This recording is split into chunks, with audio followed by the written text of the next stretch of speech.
Bona tarda a tothom. Good evening to all of you. Benvinguts a aquesta seu de l'Ateneu Universitari Sant Pacià per al simposi Dreams, Visions and Imaginations, no ens falta la imaginació, Jewish, Christian and Gnostic Views of the World to Come. Títol llarg per a un tema encara més llarg. Títol suggerent per a un tema molt suggerent. This is a long title for a very interesting and long field of research. And of course that we are here not to explain all the items related to the subject, but just to pick some of them up and to see how these three worlds, or those three views, do function in relation one to the other, perhaps. In any case, we are glad to greet our distinguished scholars invited for this symposium coming from different parts of the world. This is, strictly speaking, international symposium. So I greet John and Adela Collins, from the States, from Yale, and from Oregon, Shoemaker, and from, well, I don't know, Europe, America, both, Burns, Well, now a true European, Jörg Frey, and his wife, and of course Dubois from Paris, also a strictly speaking European scholar, and Jos Verheyen from Leuven, and Sommer from Munich, and Tobias Niklas from Regensburg, and of course Luca Arcari, which is behind us, the side from Naples, Napoli la Bella. Napoli legata con Barcellona per tante cose, anche per il re. Entre les persones que volem saludar, doncs hi ha persones vingudes de la nostra facultat, naturalment, i persones vingudes de... Usted viene de Madrid, ¿no? Sí, muy bien. I després no conec aquell senyor del darrere, tampoc no és d'aquí? D'aquí, de Barcelona. Molt bé. I vostè també és d'aquí. Molt bé. Bé, com? Digues? Quan?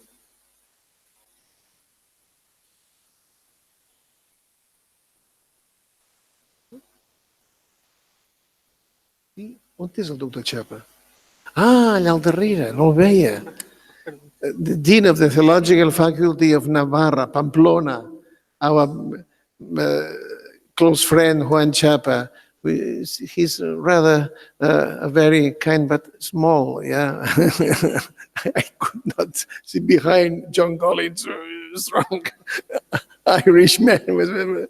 I couldn't distinguish. Fine. Well, this is our purpose to have in a very familiar way, I would say, and some strong and sound exchanges on the subject. Some of the scholars have not yet arrived, namely Jens Schroeter, and who else? Thomas Kraus.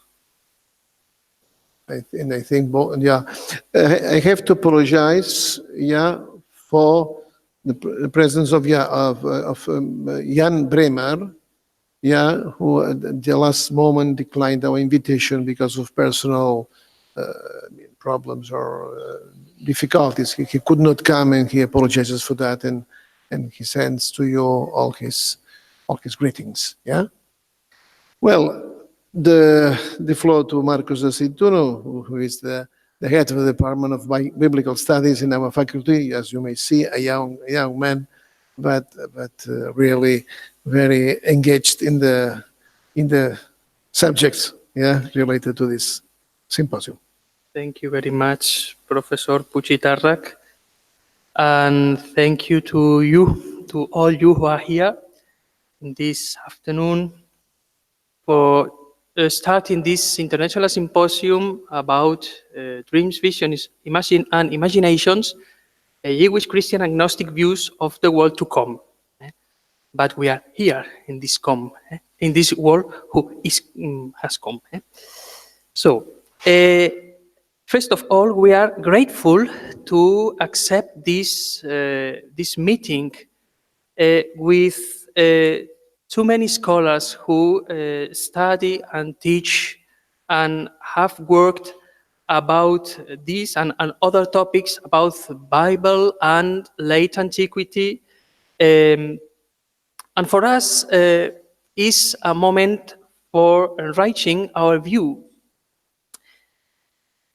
In this moment, at this moment in which we are, I think we must have an attitude, the attitude to accept a challenge.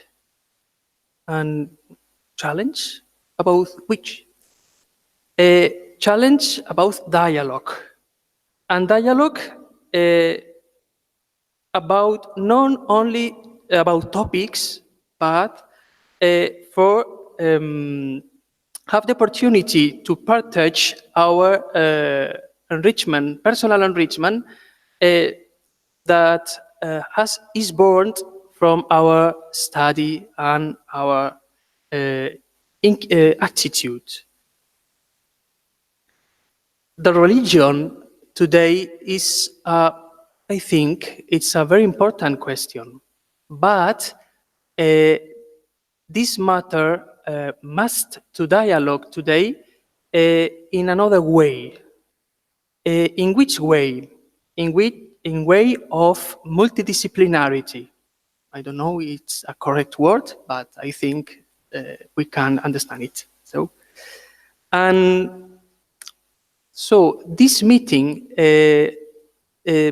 gives us the opportunity to listen another points of view and listen other perspective that can help us to have a better vision about not only the first millennium, but also our time, our era. We have this conviction as Department of Sacred Scripture. The participation in this international symposium as listeners and also as speakers, like our professor and our rector, in fact,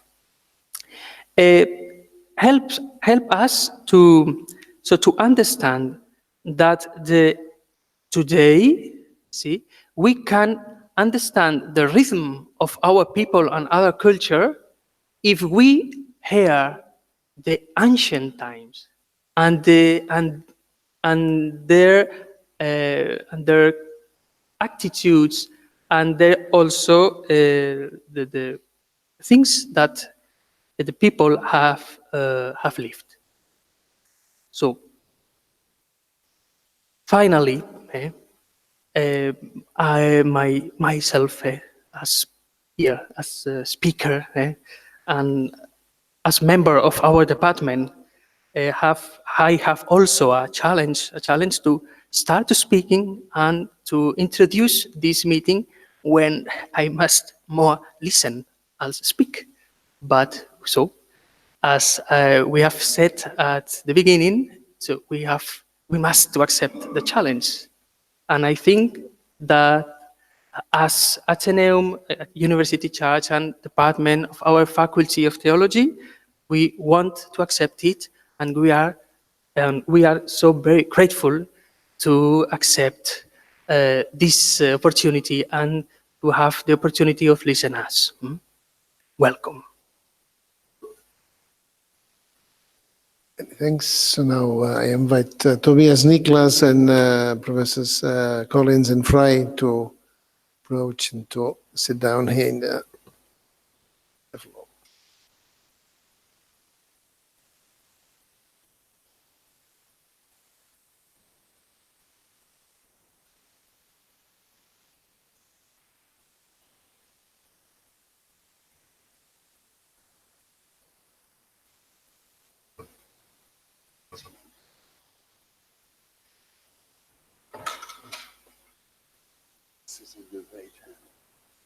Yeah.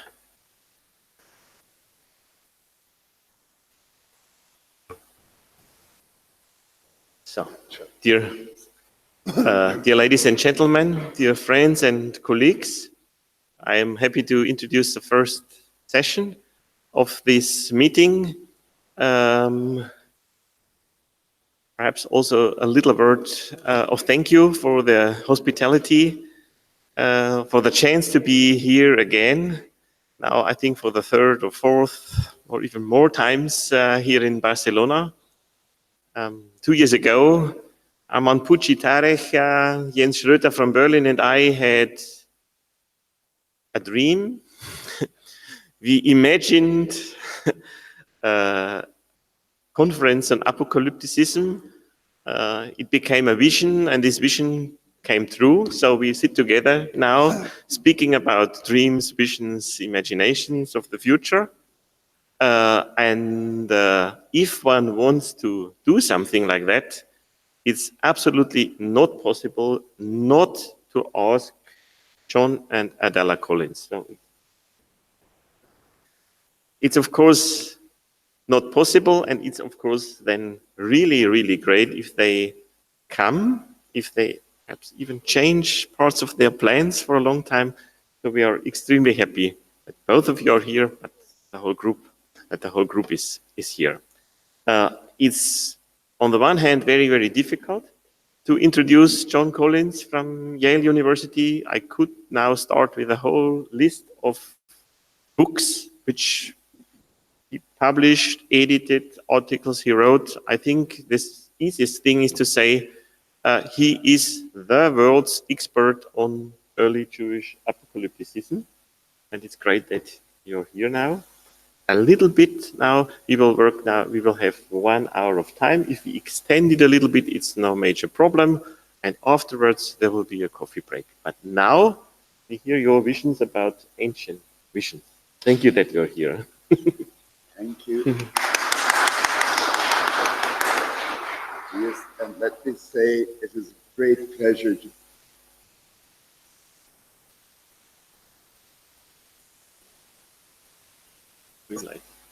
Yes. Is this better? Yes. I think I have 2 regrets in my academic life. One was that I missed a conference in Madrid on the Dead Sea Scrolls, and another was that I missed the SNTS in Barcelona. So this is a little compensation to be here at this time. Now, my charge for this afternoon is to address the question, where should we look for the roots of Jewish apocalypticism? And Jewish apocalypticism appears as a novelty at the end of the biblical period, at the end of the Old Testament period, with no really clear, good precedent in the biblical record. And this, I think, is what gives rise to this question. Since that time, apocalypticism has proven to be a very tenacious phenomenon. And you wonder why there wasn't more of it in the earlier period. But I thought it might be well, and also at the beginning of this conference, to, at the risk of stating what is familiar to some of you, to go over just what I mean by apocalypticism and what I regard as distinctive about it. In other words, what it is that I am looking for the roots of. The roots of what are we looking for? By apocalypticism, I mean the worldview reflected in such writings as the visions of Daniel, the books of Enoch, and the book of Revelation, which was widely but not universally shared in Judaism around the turn of the era. It takes its name from the word apocalypsis, revelation, as found in the opening verse of the book of Revelation, but apocalypticism often finds its expression in revelatory writings known as apocalypses, but it is not simply a literary genre. It can also be reflected in other genres. The essential features of this worldview are that human life is shaped by the activity of superhuman agents, angels or demons, and that human destiny is ultimately decided by a judgment of the dead, which assigns people to beatitude or damnation. The activity of these superhuman powers is not obvious to all, and neither, of course, is the post-mortem judgment. Hence, there is need of revelation. There is, in effect, a hidden dimension of the world, or even another world beyond this one. It is assumed that some chosen human beings have, or have had in the past, access to this hidden superhuman world and can relay the necessary information. The ultimate fate of human beings lies in this hidden world. The present world is passing away. The apocalypses, which are the primary literary expression of this worldview, are of two types.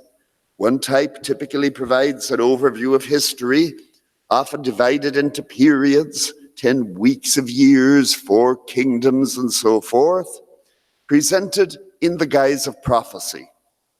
It is possible to correlate these prophecies with known historical events down to a certain point, shortly before the predicted end. The implication is that history is nearing its end and the judgment will follow. Since the course of history was predicted already in ancient times, it appears to be determined in advance, although humans still determine their own fate by their actions. The second type of apocalypse is oriented to space rather than time.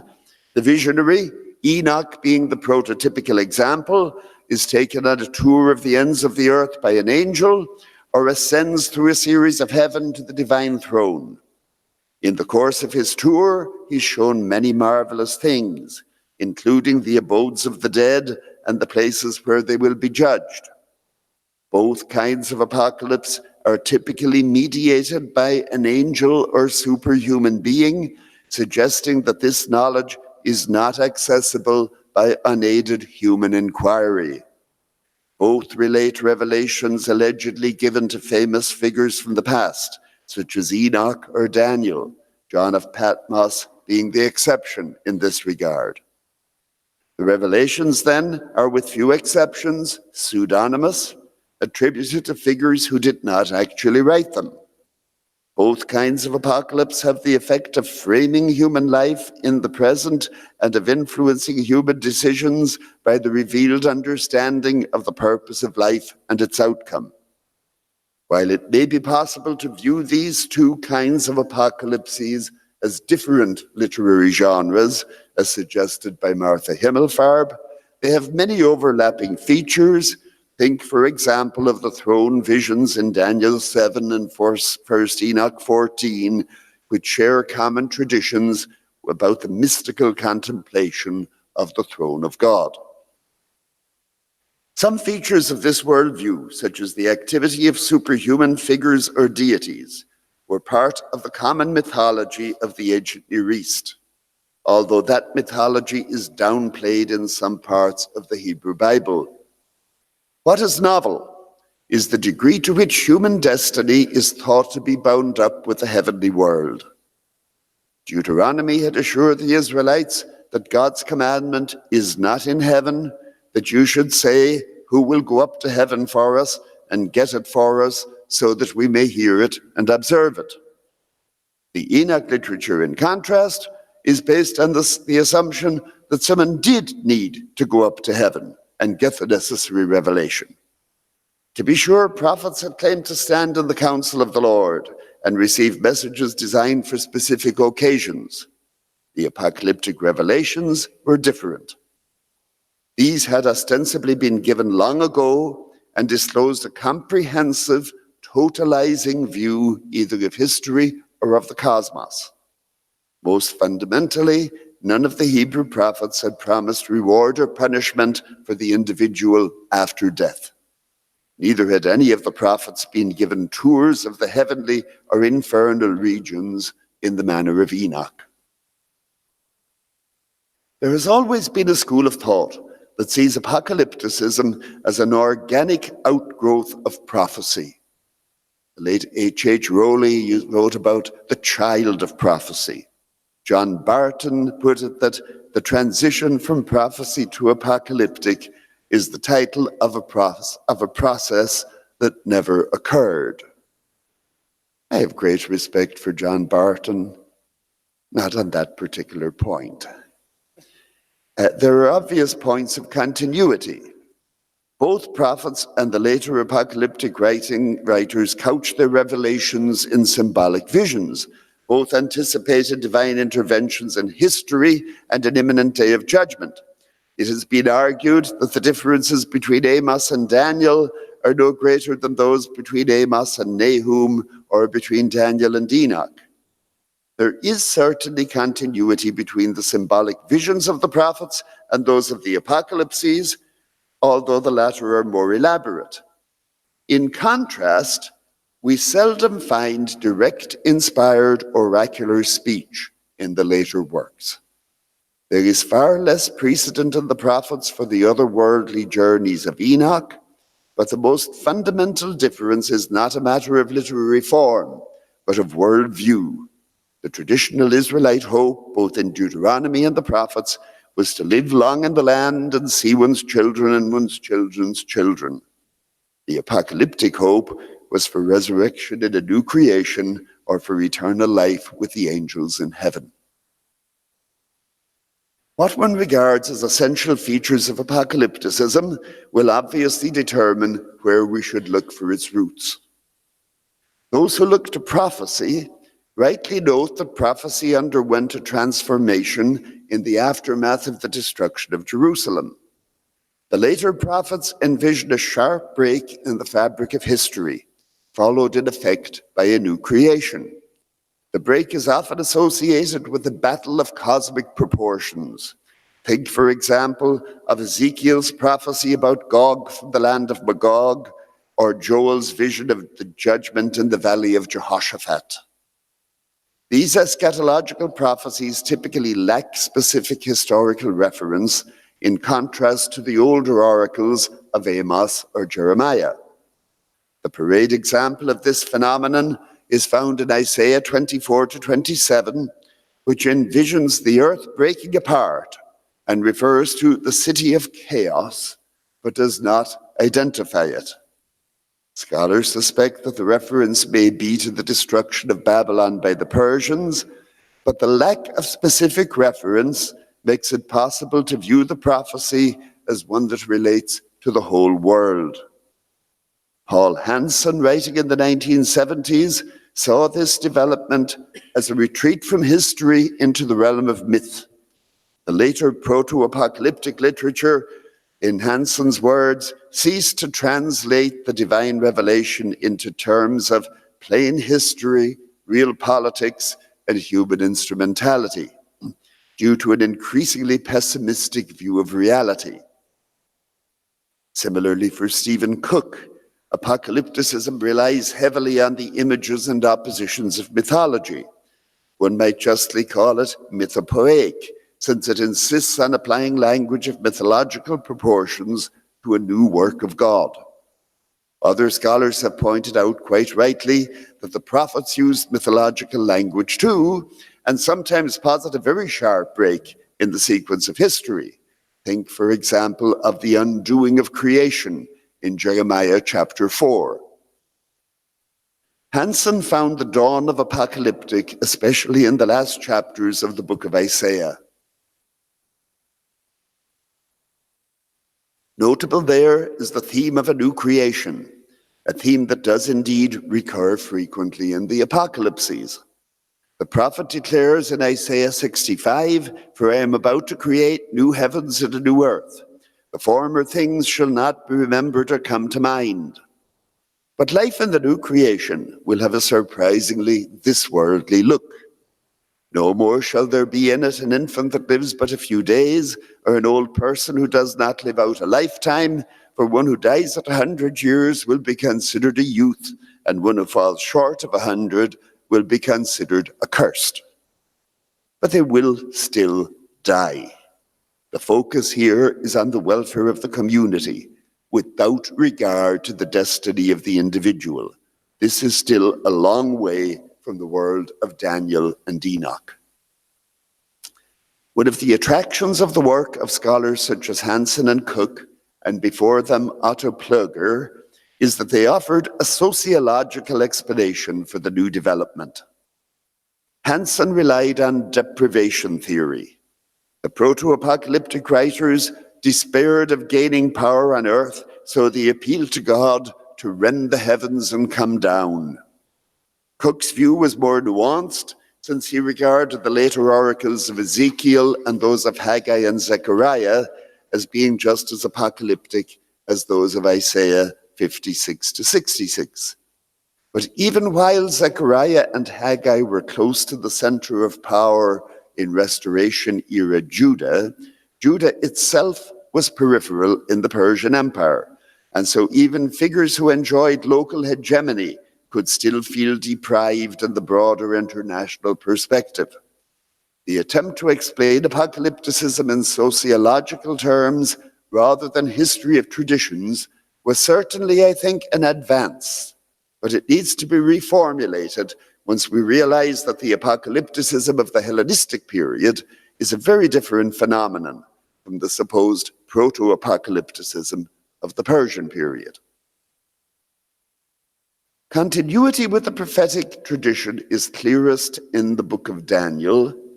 Like the visions of the older prophets, Daniel's visions were formulated in response to a specific historical crisis, the suppression of the traditional Jewish cult by Antiochus Epiphanes in the Maccabean era.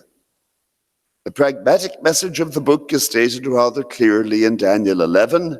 The king, we are told, will seduce the violators of the covenant with flattery, but the people who know their God will stand firm and take action. The wise among the people will instruct the common people, but they will fall by sword and flame and captivity and plunder for some days. Some of the wise will fall to refine and purify and make them white until the time of the end. When the end comes, your people will be delivered, everyone who is found written in the book. Many of those who sleep in the land of dust will awake, some to everlasting life and some to reproach and everlasting disgrace. The wise will shine like the splendor of the firmament, and those who lead the common people to righteousness like the stars forever and ever. Those who are faithful refuse to comply with the cultic demands of Antiochus, even at the cost of their lives.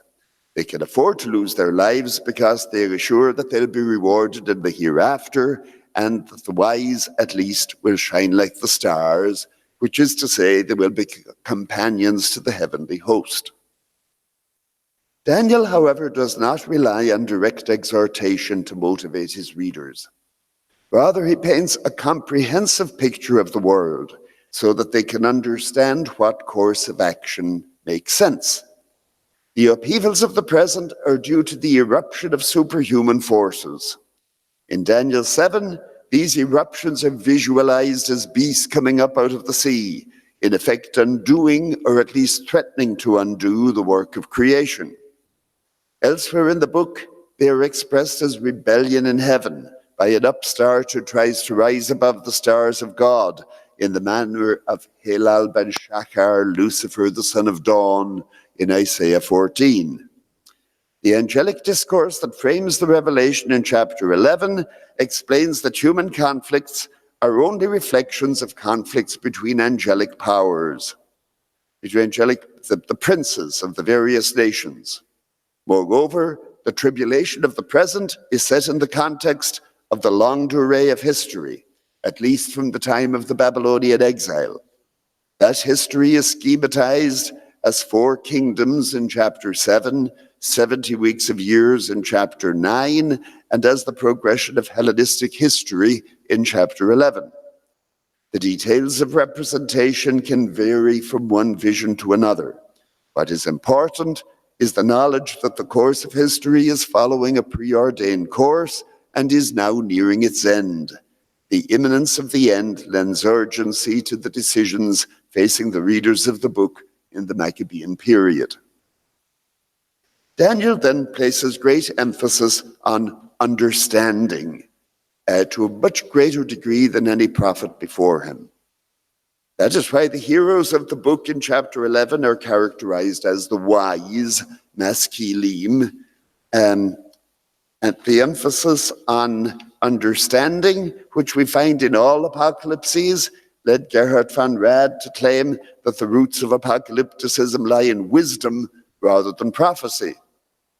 But the wisdom of the apocalypses is very different from that of the biblical books of Proverbs and Koheleth, or that of Daniel's near contemporary Ben Sira, all of which have a strong this-worldly focus and are skeptical at best about any prospect of reward or punishment after death.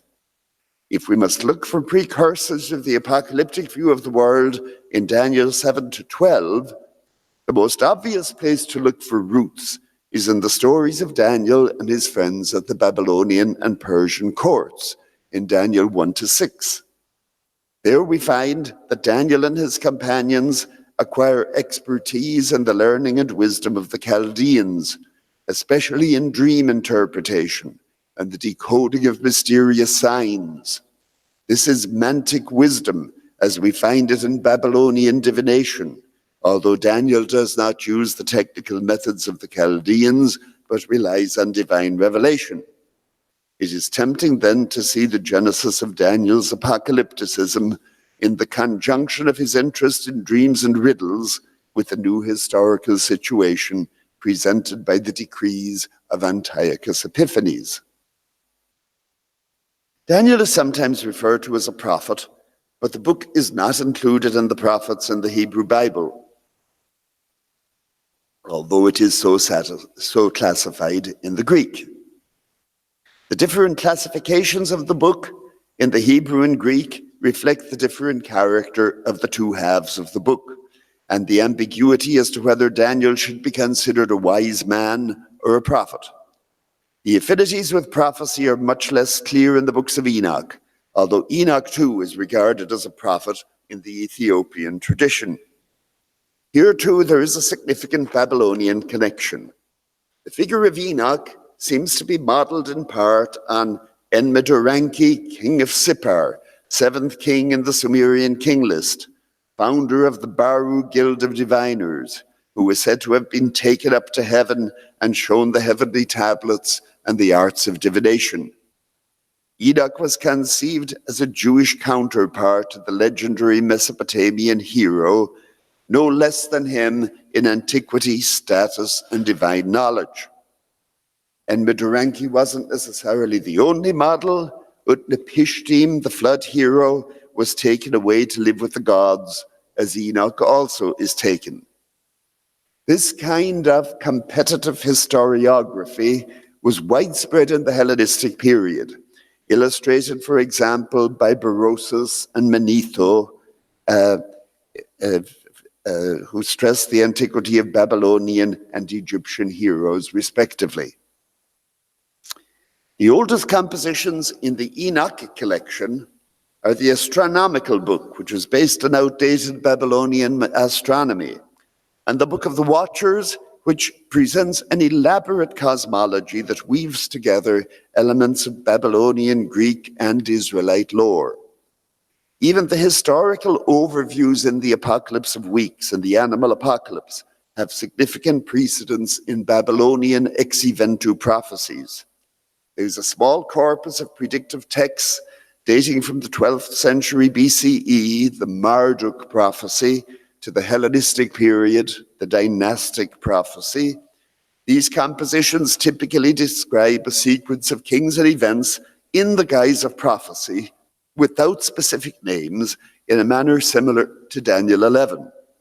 They are described as follows by A.K. Grayson.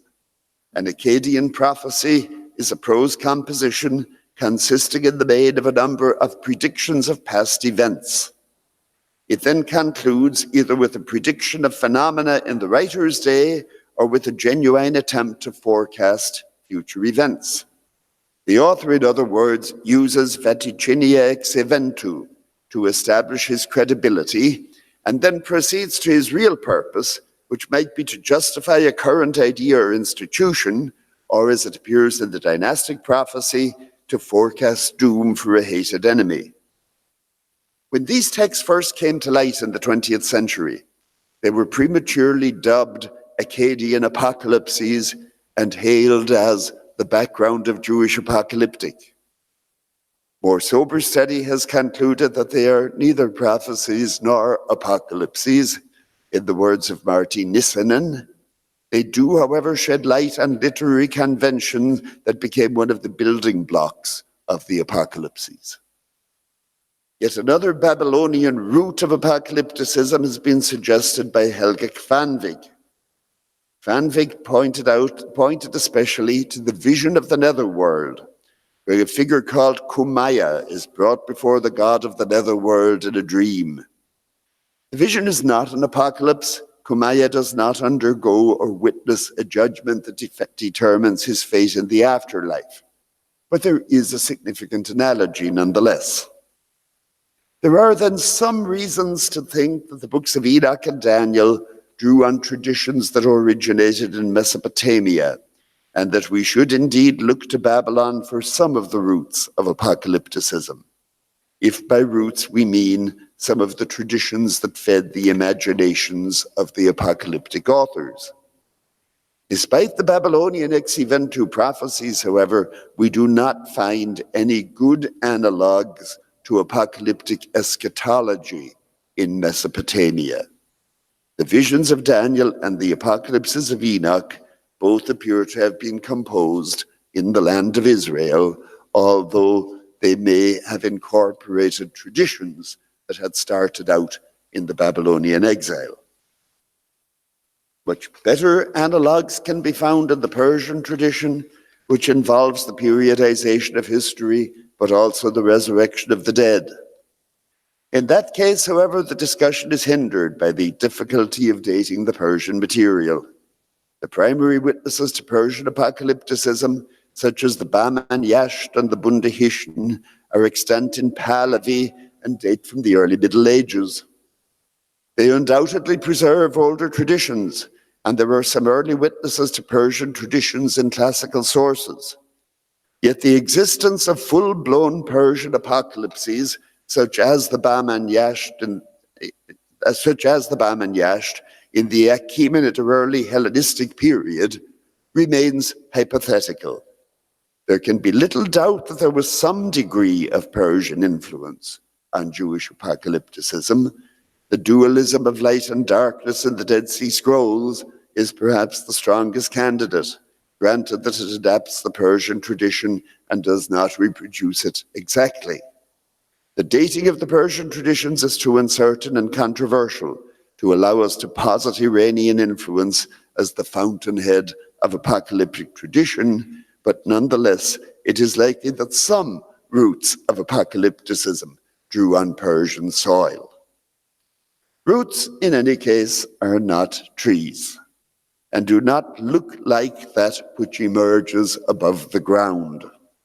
Moreover, the roots of a tree may reach out in different directions and draw nourishment from different areas.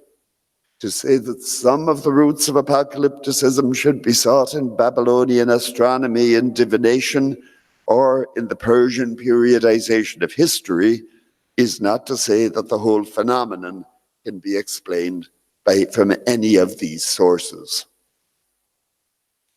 The attempt to derive apocalypticism from a single root, whether Israelite, prophecy or wisdom, or foreign, Persian or Babylonian, is in any case misguided. Apocalypticism is a product of the Hellenistic age, which was marked by the intermingling of traditions to an unprecedented degree. It is undeniable that the early apocalypses are steeped in Israelite traditions and borrow language and motifs from the older scriptures. They were not, however, conspicuously bound by the Sinai covenant or Mosaic law.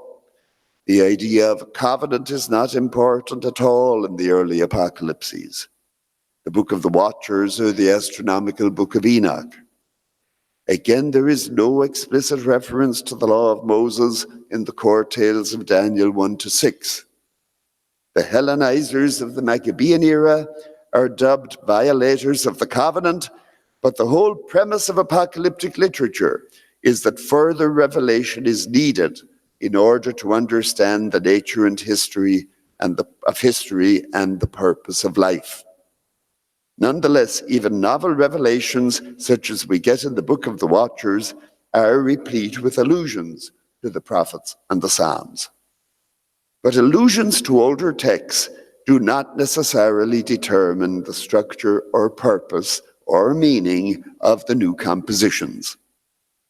The apocalyptic writers of the Hellenistic period were engaged in a work of bricolage, weaving together fragments of different traditions to create a new vision of the world. They were not engaged in a purely literary exercise which might be explained by tracing the origin of motifs. We must also consider the cultural and historical context that led to their composition. The visions of Daniel respond specifically to the suppression of the traditional cult in Jerusalem by Antiochus Epiphanes. This was a situation that clearly cried out for higher revelation and for assurances that the situation would not last. The promise of resurrection at the end of the book, a promise notably lacking at the time of the Babylonian exile, can be explained as a way of resolving cognitive dissonance. Those who kept the law were supposed to be rewarded with life, but in some cases were put to death precisely for so doing. It is no surprise then that Daniel is thought to reflect the paradigmatic apocalyptic situation, especially since the book of Revelation also seems to presuppose some measure of persecution. But actually, very few apocalypses can be traced to a situation of persecution as clearly as Daniel can. The earliest apocalypses attributed to Enoch were written before Daniel in circumstances that were far less clear. The Book of the Watchers is set in pre-Diluvian times with no clear allusions to the time of its composition. It does describe a generating situation in the story of the fallen angels or watchers. This story has a clear jumping off point in Genesis 6, but the details of the story go far beyond the biblical account. Two stories are intertwined, one featuring Asael and the other Shemihaza. Asael, we are told, taught men to make swords of iron and weapons and shields and breastplates and every instrument of war. He showed them metals of the earth and how they should work gold to fashion it suitably, and concerning silver to fashion it for bracelets and ornaments for women. As he showed them concerning antimony and eye paint and all manner of precious stones and dyes. Shemihaza taught spells and the cutting of roots. Other watchers taught sorcery and astronomy. And the upshot of these revelations was much godlessness upon earth.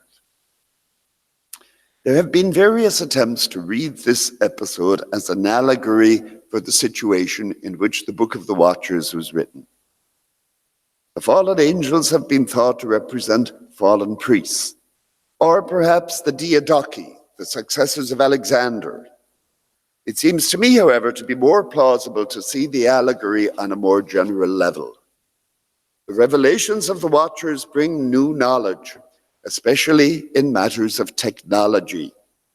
This leads to violence, but also to the corruption of sexual mores. Without pressing allegorical interpretation of details, the Watchers bring about a change of culture analogous to that brought about by the spread of Hellenism with its superior technology and knowledge of knowledge and sexual mores that were shocking to the traditional societies of the Near East. Faced with this situation, Enoch appeals to heaven. The response he receives paints a sharp contrast between holy ones and spirits living forever who do not need to procreate with women, who do not need to have sex at all, and those who are defiled by flesh and blood who die and perish. The solution to the threat and disturbance posed by the Watchers is to retreat to heaven as Enoch did and consort with the angels. I submit then that the primary root of apocalypticism was culture shock. Active persecution, such as is reflected in Daniel, is culture shock writ large.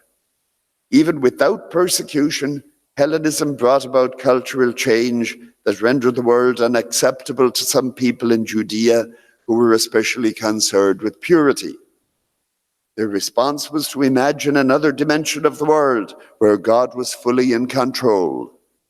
The visionaries fill out this world in elaborate detail.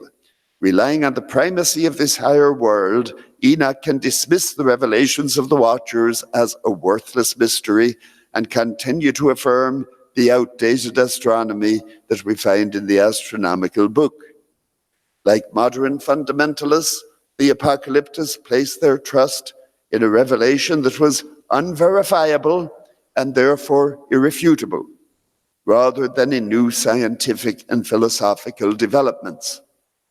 Apocalypticism then entailed a reaction against the disruption of traditional values by the impact of Hellenistic culture, and a retreat into an imagined world where order and purity prevailed.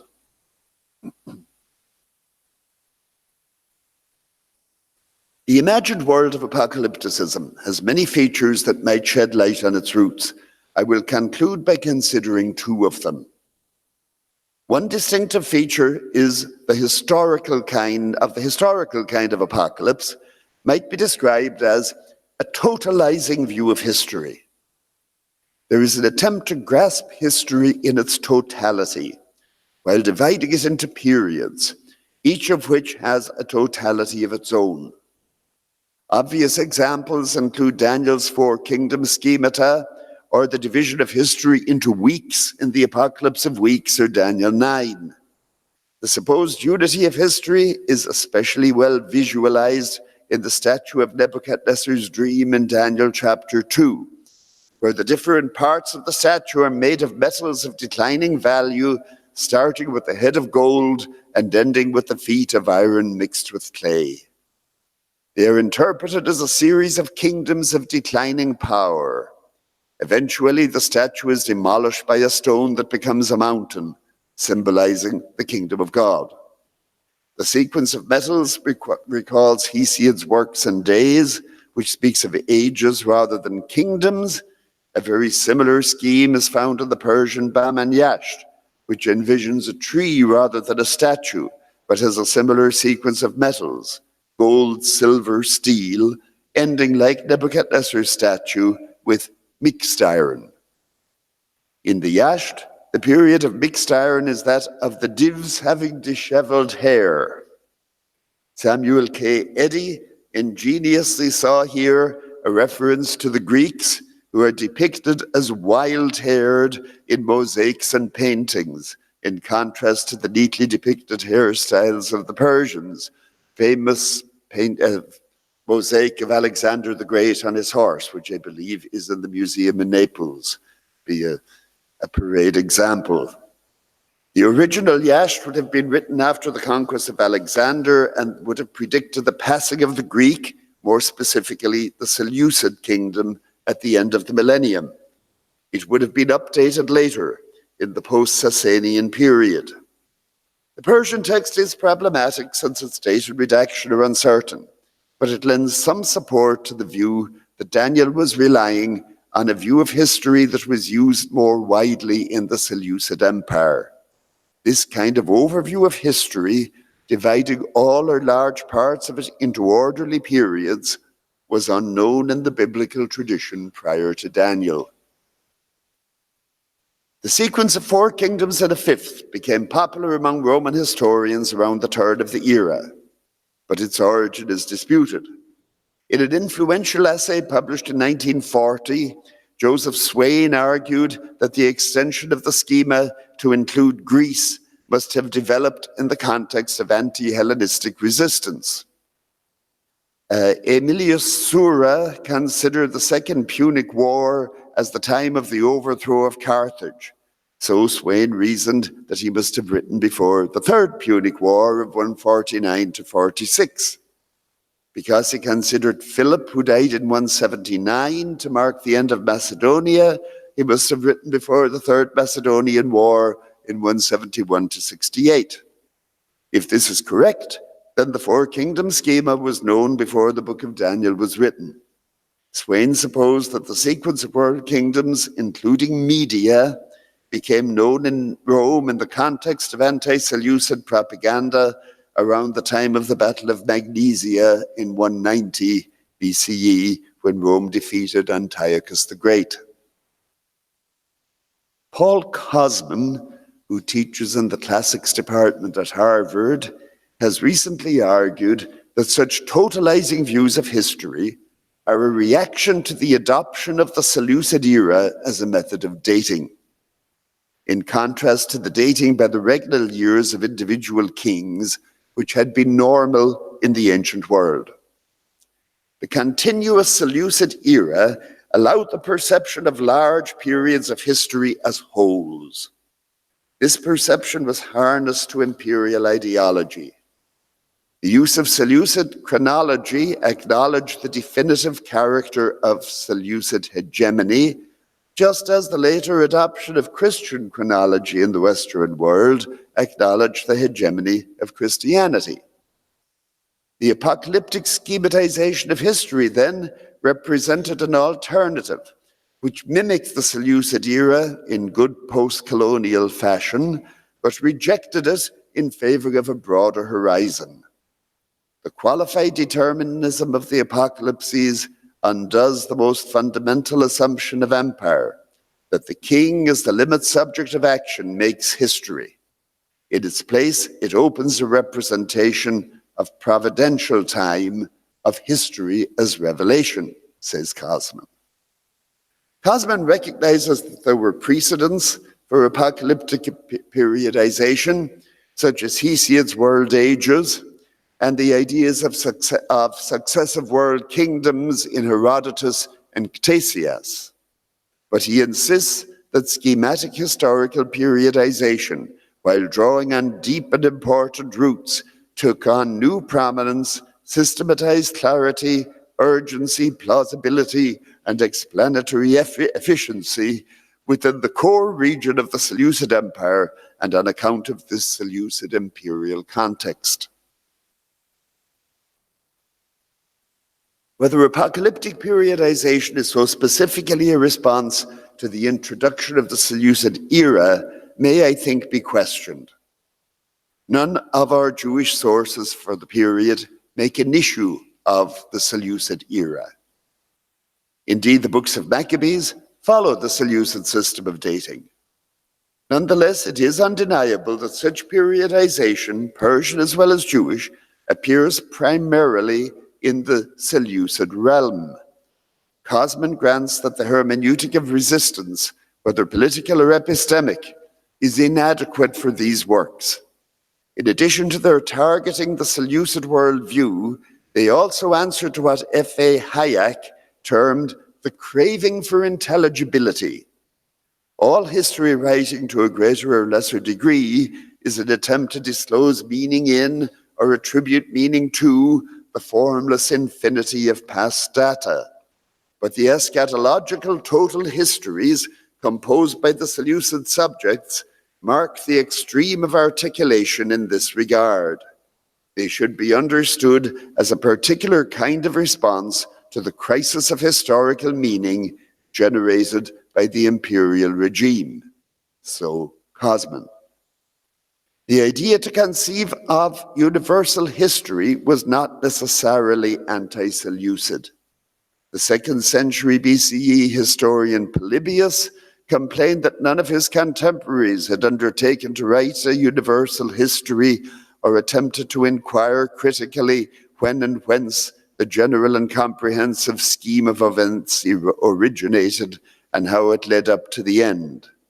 The desire to grasp history as a whole may have been prompted by the expansion of horizons in the Hellenistic period, of which the introduction of the Seleucid era was a symptom rather than a cause. The second topic that I wish to comment on briefly is the rise of belief in resurrection or the judgment of the dead. As we have seen, the affirmation of resurrection and judgment in Daniel 12 answered to the cognitive dissonance of the Maccabean era when people were put to death for keeping the law. But already in the Book of the Watchers, Enoch saw hollow places inside a mountain where the spirits of the souls of the dead awaited judgment. The belief in the judgment of the dead had evidently entered Judaism before the Maccabean crisis. There were many precedents for a judgment of the dead in the Hellenistic age. Such traditions were known in Egypt from ancient times. The idea of an immortal soul in Greek traditions goes back to the Orphics and Pythagoreans and was popularized by Plato. And indeed, Jan Bremer has written on the rise and fall of the afterlife, largely in the classical tradition. The resurrection is attested, though not widely, in the Zoroastrian tradition. In Jewish tradition, some of the earliest formulations in Daniel and 1st Enoch associate the resurrected with the stars. Belief in astral immortality is attested in Greece in the 5th century BCE by Aristophanes. But people say that when we die, we straightway turn to stars, and in epitaphs from the Hellenistic period. But the idea of afterlife and judgment after death cannot be understood just as a borrowing. Here again, we must ask why it gains acceptance at this particular time when it was also becoming widespread in neighboring cultures.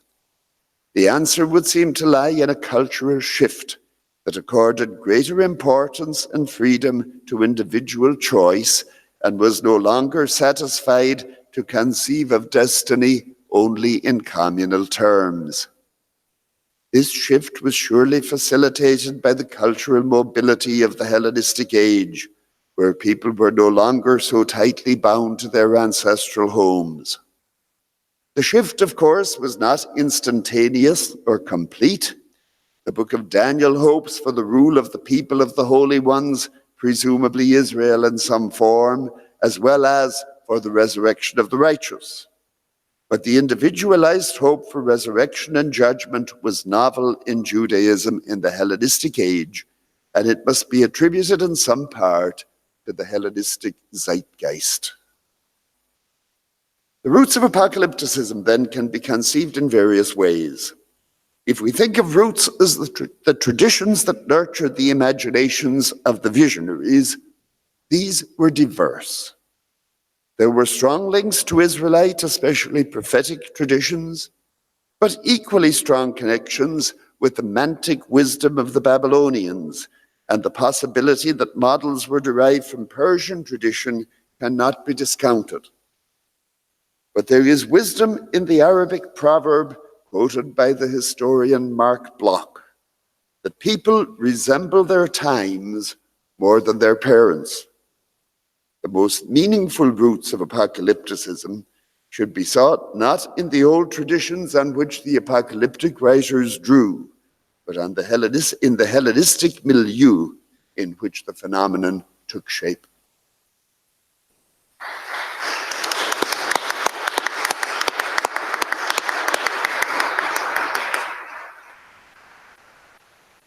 Thank you very much for a great paper, which of course puts many, many questions on the table, and I'm sure that there are already questions in the room here. So who wants to open the session with questions?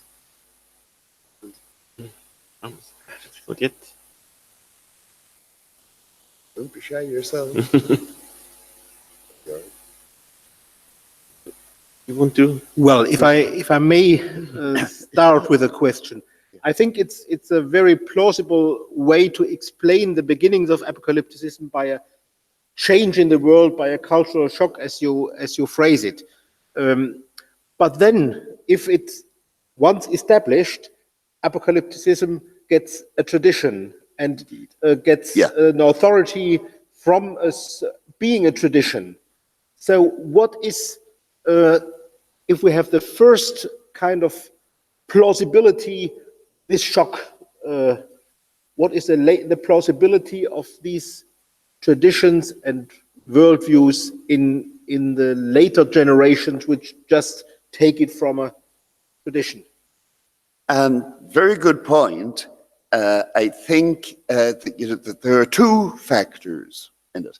On the one hand, a certain amount of apocalypticism is built in, say, to Christian tradition.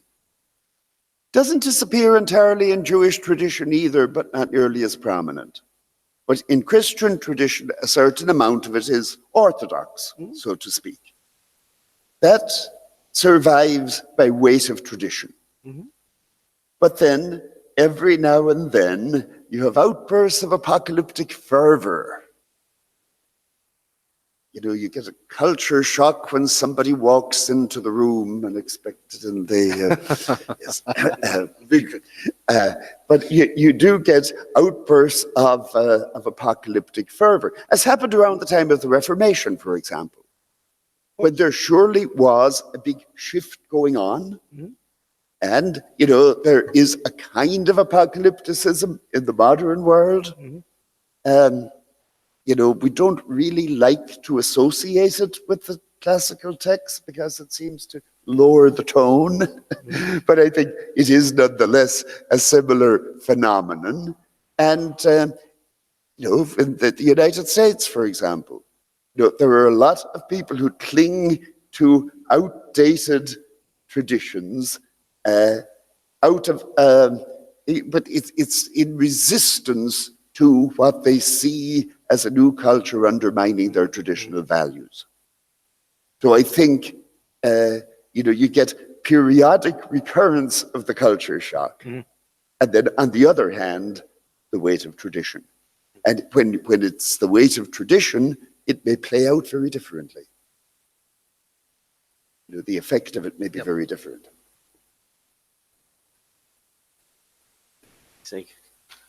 Welcome to Jens Schröter from Berlin, one of our co-organizers.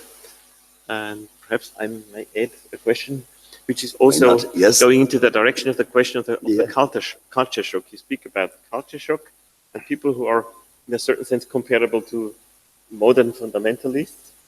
And in a certain sense, I would agree. When I look at modern fundamentalists, some of them are very, very traditional, but everybody has the most modern cell phone. So the point is, what is comparable here is that you have a pattern where you have people who are on the one hand very, very traditional, but on the other hand they use the most, at least some of the most modern tools of theology, like resurrection and so on. How would you describe this pattern? What is the reason that these things can be patterned? Is it can you choose? Do they choose things because they are helpful to bring something like order into life, or is it justice the key term or so? So my question is, how is it possible to bring together the most, let's say, up-to-date theologies and super traditional worldviews? You see, I think innovation is unavoidable in a way, because you know no one can step in the same stream twice. And you know, modern fundamentalists who say they are, you know, holding to the truths of the Bible aren't. You know, they don't have any concept of what the Bible was originally about, and that their particular kind of literalist reading that you get nowadays is a relatively recent phenomenon. and it has much more to do with other aspects of our own culture. So I think, Mark Bloch's principle would hold true in that case, even though they're trying to deny it. But now I'll be interested to see how some of that plays out in some of the Christian material now we'll be looking at. Which it's because even in antiquity, the apocalyptic tradition undergoes considerable changes. It's not just simple repetition. I have Adela on my list. Just a second. I think we have a microphone. If you can, I think it will be easier. You see, in acknowledgement of the inevitability of modern technology, Adela, yes. That, a lot of technology is either a tool to do things that all people want to do regardless of their philosophy or worldview, and some of it is entertainment. And so I think it's noteworthy that some of the most conservative Christian movements have made excellent use of technology. William Miller was a fairly isolated Baptist believer, also influenced by Enlightenment thought, but there was a man who became his manager and his public relations person, and he used pamphlets, and he used, he organized big meetings, and it became a national phenomenon involving the mainline churches as well as others. And so I think people can use technology. The issue is not so much technological change and the kinds of cultural change that make life better or more fun, but it's a matter of deep-rooted beliefs about the cosmos, whether you believe in a God or whether you believe in an afterlife or that kind of thing. I suppose that was what John was getting at with culture shock.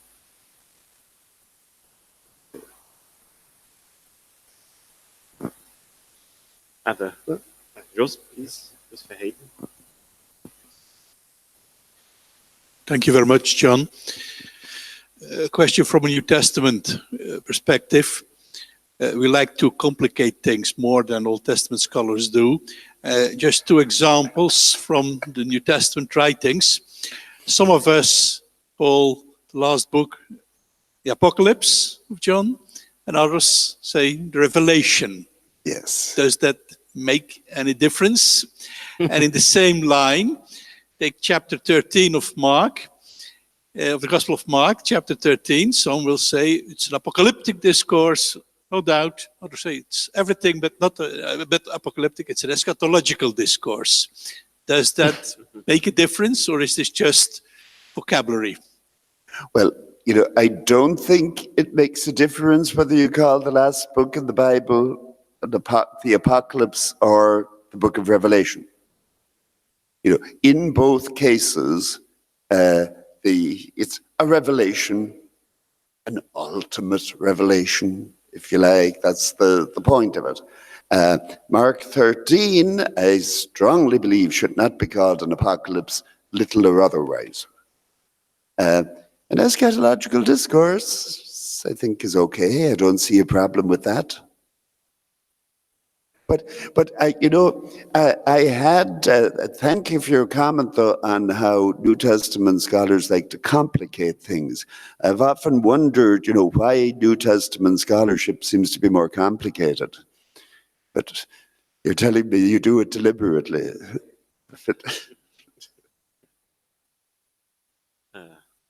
There's still time for more questions and remarks. Jörg? Yeah. Perhaps just in addition to Jo's remark and question, I think this is a burden we have from the history of scholarship and from the history of Christian theology marginalizing some kind of apocalypticism as being kind of decline of Old Testament theology, a kind of speculation, just coping with unfulfilled expectations, and now people begin to speculate in some way. So some of the greatest scholars in Old Testament scholarship, Wellhausen, had a very, very negative view of apocalypticism. And then in our field, in the New Testament field, of course, this was continued by the Bultmann school and so on. So eschatology is fine if eschatology is something, what is the pure Christian view, and apocalypticism is something Jewish and something negative and something speculative. So I'm more and more convinced that this kind of opposition in terms has to do with value verdicts in theology and is not something based in the subject as it is, but it's a kind of perspective or sorting out what we like and what we do not like.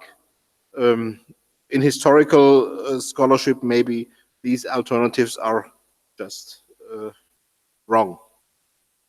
Thank you. When I responded to Joss, I was just thinking in terms of how I would designate the literary form. But in fact, I'm sure Jörg is right, you know, that the choice of terms has often been laden with the theological. I'm reminded of the dictum of the late Klaus Koch, who just died fairly recently, about the agonized attempt to save Jesus from apocalypticism. Yeah. So I am looking forward to your paper, Armand, to see how you relate to that.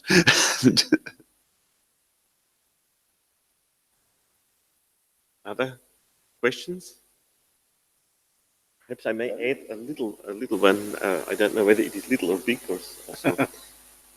I think at least a certain dimension where I'm not so sure how far the role is important. If you want to write an apocalypse, you must be a very, very educated person. So it's almost like, I would say, a genre for frustrated scholars, for frustrated intellectuals or so. That's true, though. I mean, this is not just popular piety. Yeah. You know, some people thought at one but point. then the point is between, let's say, writing an apocalypse or producing an apocalypse and apocalypticism, in how far is apocalypticism or at least such a kind of a worldview something which has to be bound on a certain education, or can it be also something which is broader? No, I don't. Well, you know, I think to understand at all books like Daniel and the Book of Revelation, you need to know a certain amount about ancient myths. Now, you probably wouldn't get that in formal education. You know, I think both John of Patmos and Daniel were probably learned in their way. But I think some of those may have survived. Some of those may have had a kind of folk life. You know, at the beginning of the Gulf War with Saddam Hussein, there was a picture, or maybe even constructed a banner, in which Saddam Hussein was the knight in shining armor riding on a horse, and there was a three-headed dragon. The choice of three was for Bush, Blair, and whoever was somebody else from the European Union, I think.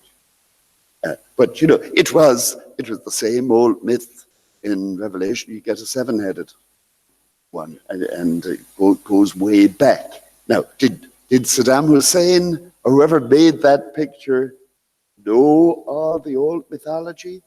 I doubt it. But I think, you know, it must have been around somehow. That the significance of it was still alive. Like a virtual reality, motives which have something like a virtual reality. Mm-hmm. I think after three-headed dragons, perhaps 3 cups of coffee would be a good idea. Lest we become.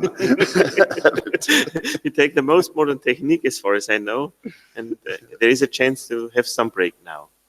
Let's say 20 minutes or so, and then we come back and hear Jörg. But thank you very much for the paper.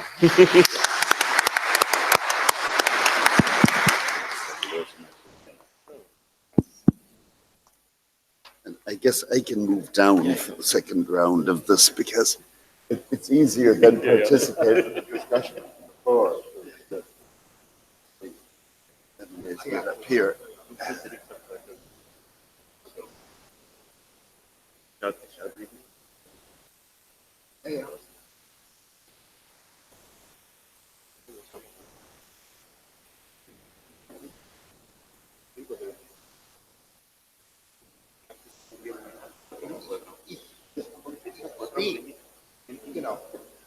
Ja, also ich wäre übermorgen das Rückblick. Also ich finde das auch viel. Ja.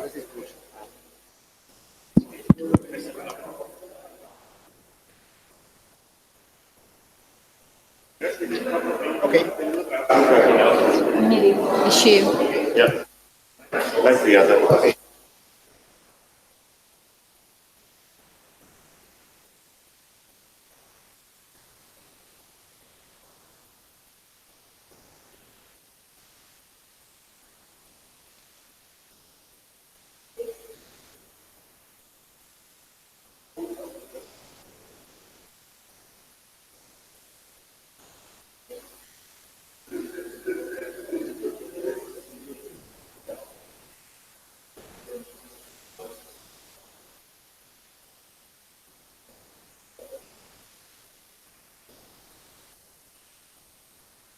La discussione?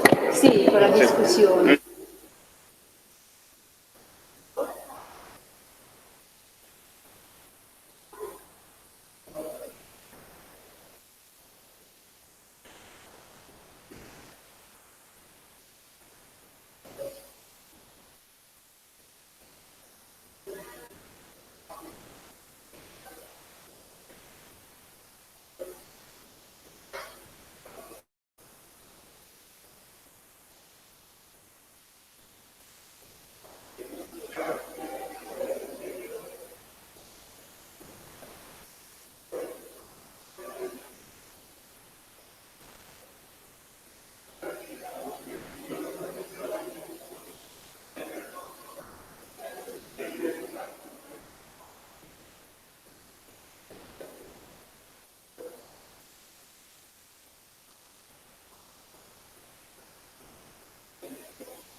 So, we we can go on, I hope. No. It's a pleasure for me now to introduce Jörg Frey from Zurich, and it's almost the same thing. It's difficult and easy to introduce him, perhaps with a little story in this case. 2 weeks ago or so, I met with a colleague of mine at the systematic department. I don't tell the name of this colleague. And I said, perhaps for this or that event, we should invite Jörg Frey. And this guy who only reads fundamental theology said, oh, Jörg Frey, what does he do? Has he written anything about what I should do? And what could you tell me the title of a book by Jörg Frey? And in this case, 100 titles came into my mind. And I think this guy still thinks that Jörg Frey has never written a book because I was so shocked. So Jörg Frey is, of course, one of the world's leading experts on Johannine studies. He developed a new perspective on 2 Peter quite recently. He does Pauline studies, the whole field of New Testament, but also, of course, early Jewish studies, and he's an eminent Qumran scholar, and that's why he will speak now about apocalyptic writings in Qumran and the community's idea of history. Jörg, you know, it's always a pleasure. Thank you.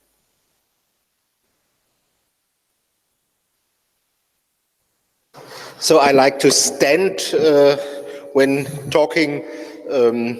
Maybe I can keep you awake a bit better this way, but hopefully the coffee break also helped you to keep up. So, the Qumran discoveries with their 900 fragmentary Hebrew and Aramaic manuscripts from the 3rd century BCE to the 1st century CE have brought about an enormous improvement for the understanding of early Jewish and early Christian apocalypticism.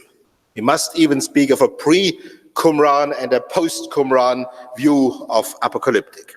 The Qumran corpus has brought a large number of hitherto unknown writings that can be considered apocalypsis or apocalyptic writings in a wider sense.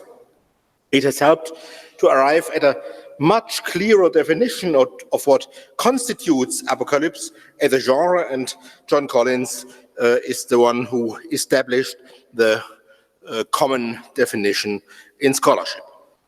The Qumran corpus has also helped to develop a more multifaceted pattern of apocalyptic subgenres, and in general, a refined understanding of the character and intention of Jewish and Christian apocalyptic. Most importantly, it has helped redating the origins of Jewish apocalypticism. Before the Qumran discoveries, the origins of Jewish apocalypticism were usually linked with the Maccabean crisis and the composition of Daniel. Other apocalyptic texts, Isaiah 26 or the books of Enoch, were often dated to that period or later even. The Qumran discoveries have brought to light manuscripts of several sections of the book of Enoch that go back to the 3rd century BCE, and so suggest a much earlier origin of apocalyptic tradition. And that is what John Collins before linked with that cultural shock and the experience of Hellenism. This means that intentions and core themes of apocalypticism are illuminated from here and can now be explained on the basis of calendrical wisdom and the mythological tale of the Watchers, an early etiology of the origins of evil in the world, including perspectives of its final removal in an eschatological judgment.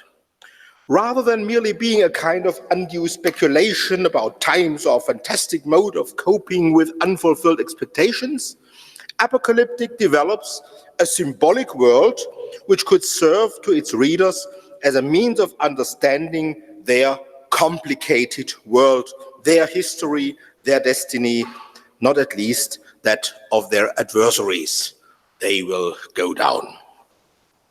So, apocalypticism and the Qumran community. The question is, or was related to apocalypticism, has been whether Qumran was related to apocalypticism has been intensely debated. At the famous Uppsala conference, the late Hartmut Stegemann claimed that the Qumran community was not an apocalyptic movement due to the right observation that the Qumran community itself did not author texts of the genre apocalypse. Stegemann points to the fact that the book of Enoch and various parts, the Aramaic description of the New Jerusalem and other texts are not originated or do not originate within the Yachad community or cannot be attributed to the community. But Stegemann's provoking view that for this reason apocalypticism was marginal to the Qumranites, as he thought it's marginal to the Hebrew Bible, found widespread rejection. Scholars such as Florentino Garcia Martinez and John Collins have affirmed the view that apocalypticism is a fundamental prerequisite for understanding the thought of the Qumran community. The evidence is a twofold one. First, from texts contained in the corpus or collected by the Qumranians in their library, and second, from a number of apocalyptic themes displayed in the group-specific texts from which we can get the insight into the views of the sectarians. In the first part of my paper, I will give a brief overview of this evidence before I then enter the issue of the understanding of history in the Qumran community. The Qumran corpus is, in my view, not just a random assembly of texts, but in fact, a library. In spite of an inner diversity we have learned to recognize, the corpus shows certain criteria of selection. We find so many calendrical texts dealing with a 364-day lunisolar or solar calendar, and we can, on the other hand, see there is an important lacuna. The books of the Maccabees, pro-Hasmonean books of the Maccabees, are missing. So these two kinds of criteria show that the bearer groups had some ideas how they collected the books in their library. Of course, this does not preclude that there are texts in the library that do not match the views of the Qumran group. A brontologion, an astrological interpretation of thunders, for instance. But in a library, of course, a certain degree of coincidence must be accepted, and so the Qumran corpus shows a clear selection criteria and is a library. And within that corpus, we find circa 200 biblical manuscripts, and the number of manuscripts of each book may be indicative for the interest the Qumranites had in that particular book. Here it's important that the book of Daniel is attested in a large number of manuscripts, and in addition, there are other manuscripts representing texts, other texts from the Daniel tradition.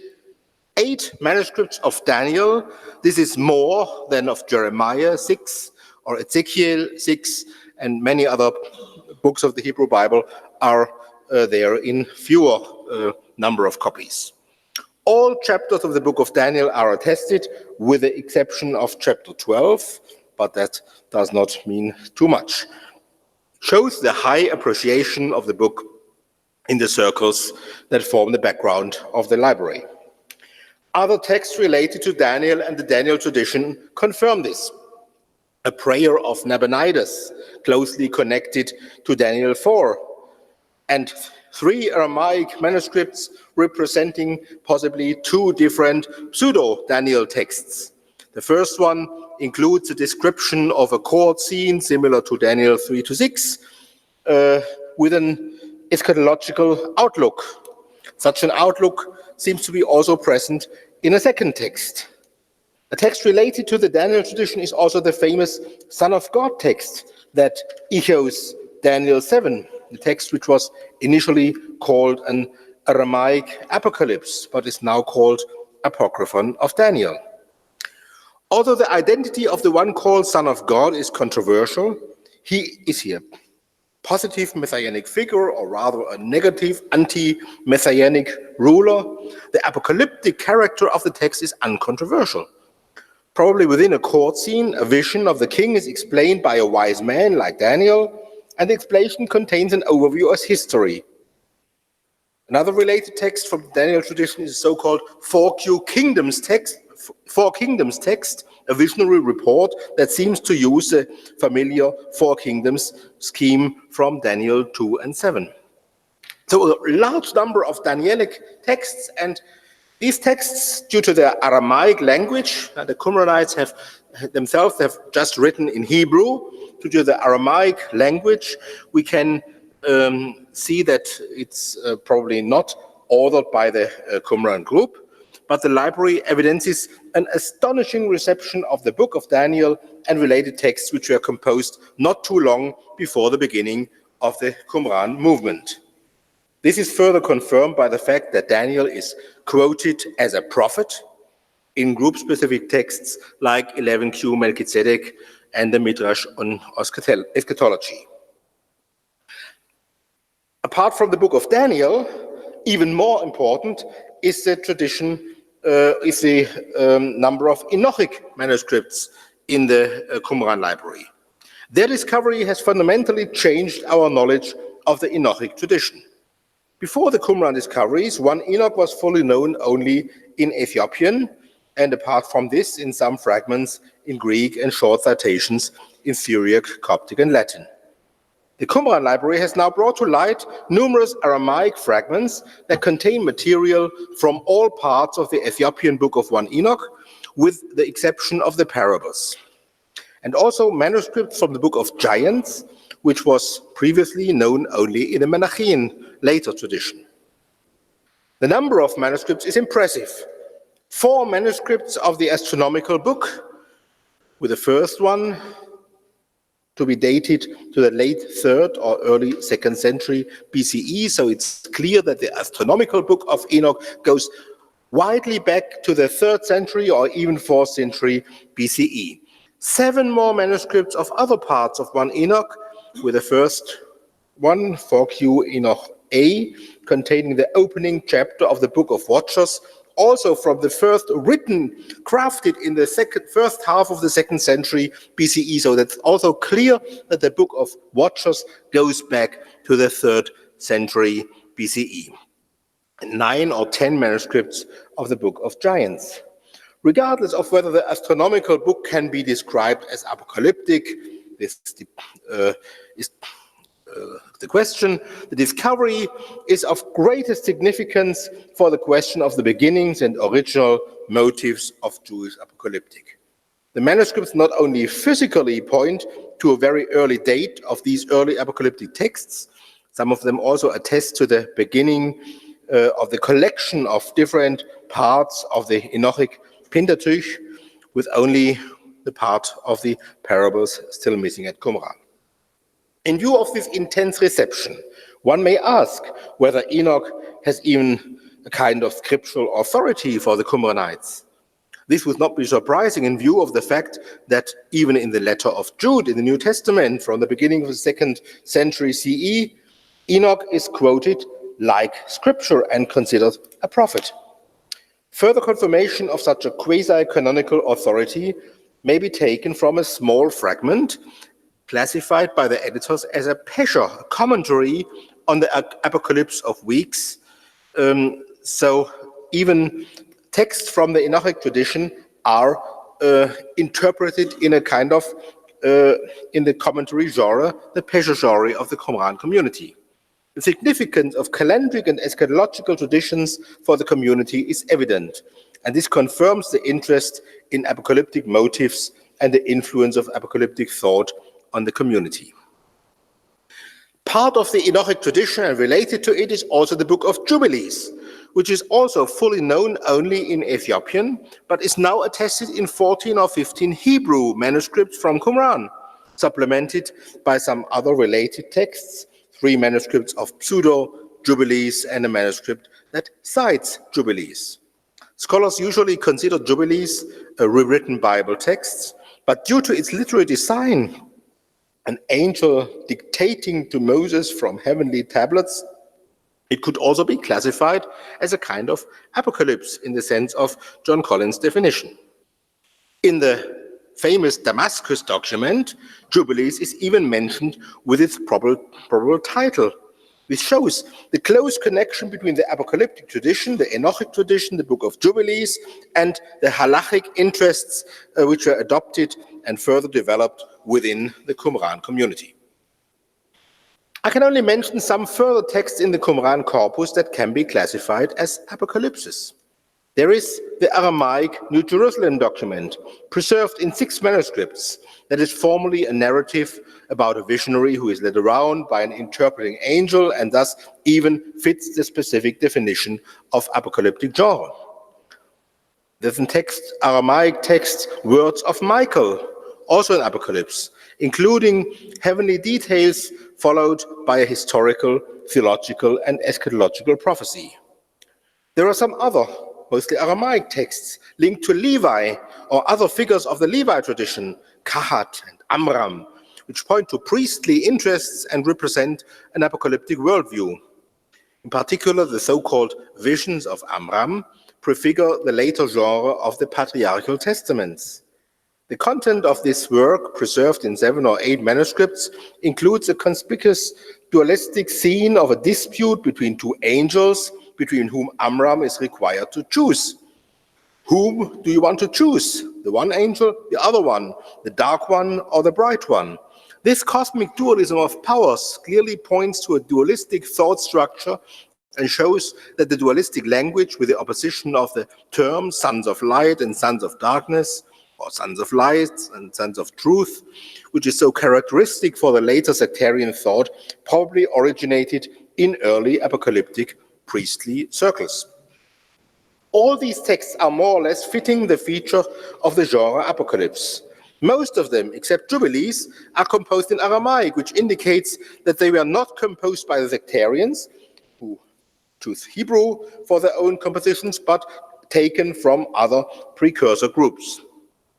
A large number of further texts, which are not apocalypses by genre, but display motives otherwise characteristic for apocalypses, can be mentioned. So the heavenly liturgy of the songs of the Sabbath sacrifice, with their interest in angelology and the heavenly world, but also sapiential texts such as mysteries or instruction, where wisdom, traditions, and practical instructions are combined with cosmological and eschatological motives. Or the famous war rule, which is actually a rule text, presenting a liturgical rule for the eschatological war, but of course contains a lot of apocalyptic elements. So we find numerous apocalypses of various types in the Qumran corpus: heavenly journeys, historical apocalypses, symbolic apocalypses, which are written mainly in Aramaic and probably adopted by the community. From the other texts mentioned, the wisdom texts are most probably non-sectarian. The war rule is possibly based on a pre-sectarian earlier vision. So it's clear that the Qumran group has adopted from other precursor groups and elements, apocalyptic elements, into its own way of writing. Now we come to second part, apocalyptic motives in the Qumran sectarian texts. This confirms the adoption of apocalyptic motives and apocalypticism within the community. I can only quite briefly mention some of the most interesting motives and give some references. One of the most important elements in both otherworldly journeys and historical apocalypses is the expectation of a final judgment that will bring the removal or destruction of evil and wickedness. In the Qumran corpus, such an exhortation is not only attested in non-sectarian apocalypses, such in the Enochic texts or in the treatise on the 2 spirits, which is in my view also pre-sectarian, but also clearly mentioned in central sectarian documents. So the Damascus document begins with the expectation that God will dispute with all flesh, and Later, the document envisages a final judgment as a punishment of the wicked. Likewise, the sectarian songs of the sage expect God's wrath against all flesh and a judgment of vengeance to terminate the wickedness. The community rule expects a judgment about all men of injustice from which the community members should keep away in distance, and that judgment is considered the effect of the curses of the covenant for those Israelites who did not enter the covenant and will thus face everlasting annihilation without there being any remnant. And also the Hodayot present final judgment as including the whole creation, which includes not only the judgment of the wicked, but also the vindication of the individual protagonist, the person praying the Hodayot. The examples could be multiplied, but it is clear that the apocalyptic idea of judgment is clearly adopted in texts composed within the community. More difficult is the question whether the sectarians also envisage an eschatological resurrection of the dead. Such a resurrection is envisaged in the book of Daniel and in other non-sectarian texts. For example, the famous pseudo-Ezekiel text 4Q 385, where the resurrection of the people from Ezekiel 37 is now interpreted in terms of an individual resurrection. Or the so-called Messianic Apocalypse 4Q 521, which is in fact a compilation of scriptural expectations with a famous wording, "He will make the dead live, he will proclaim good news to the poor." The testimony from the clearly sectarian documents is less clear. Some of the texts adduced as an evidence for the belief in resurrection of the dead, for example, in the Hodayot, are so metaphorical that the theme could not be clearly identified from here. When the Hodayot phrase to raise the worms of the dead from the dust to an everlasting community, this can be read as a view of the present state of the community in communion with the angels, but it's not so clear whether this is a reference to an eschatological bodily resurrection.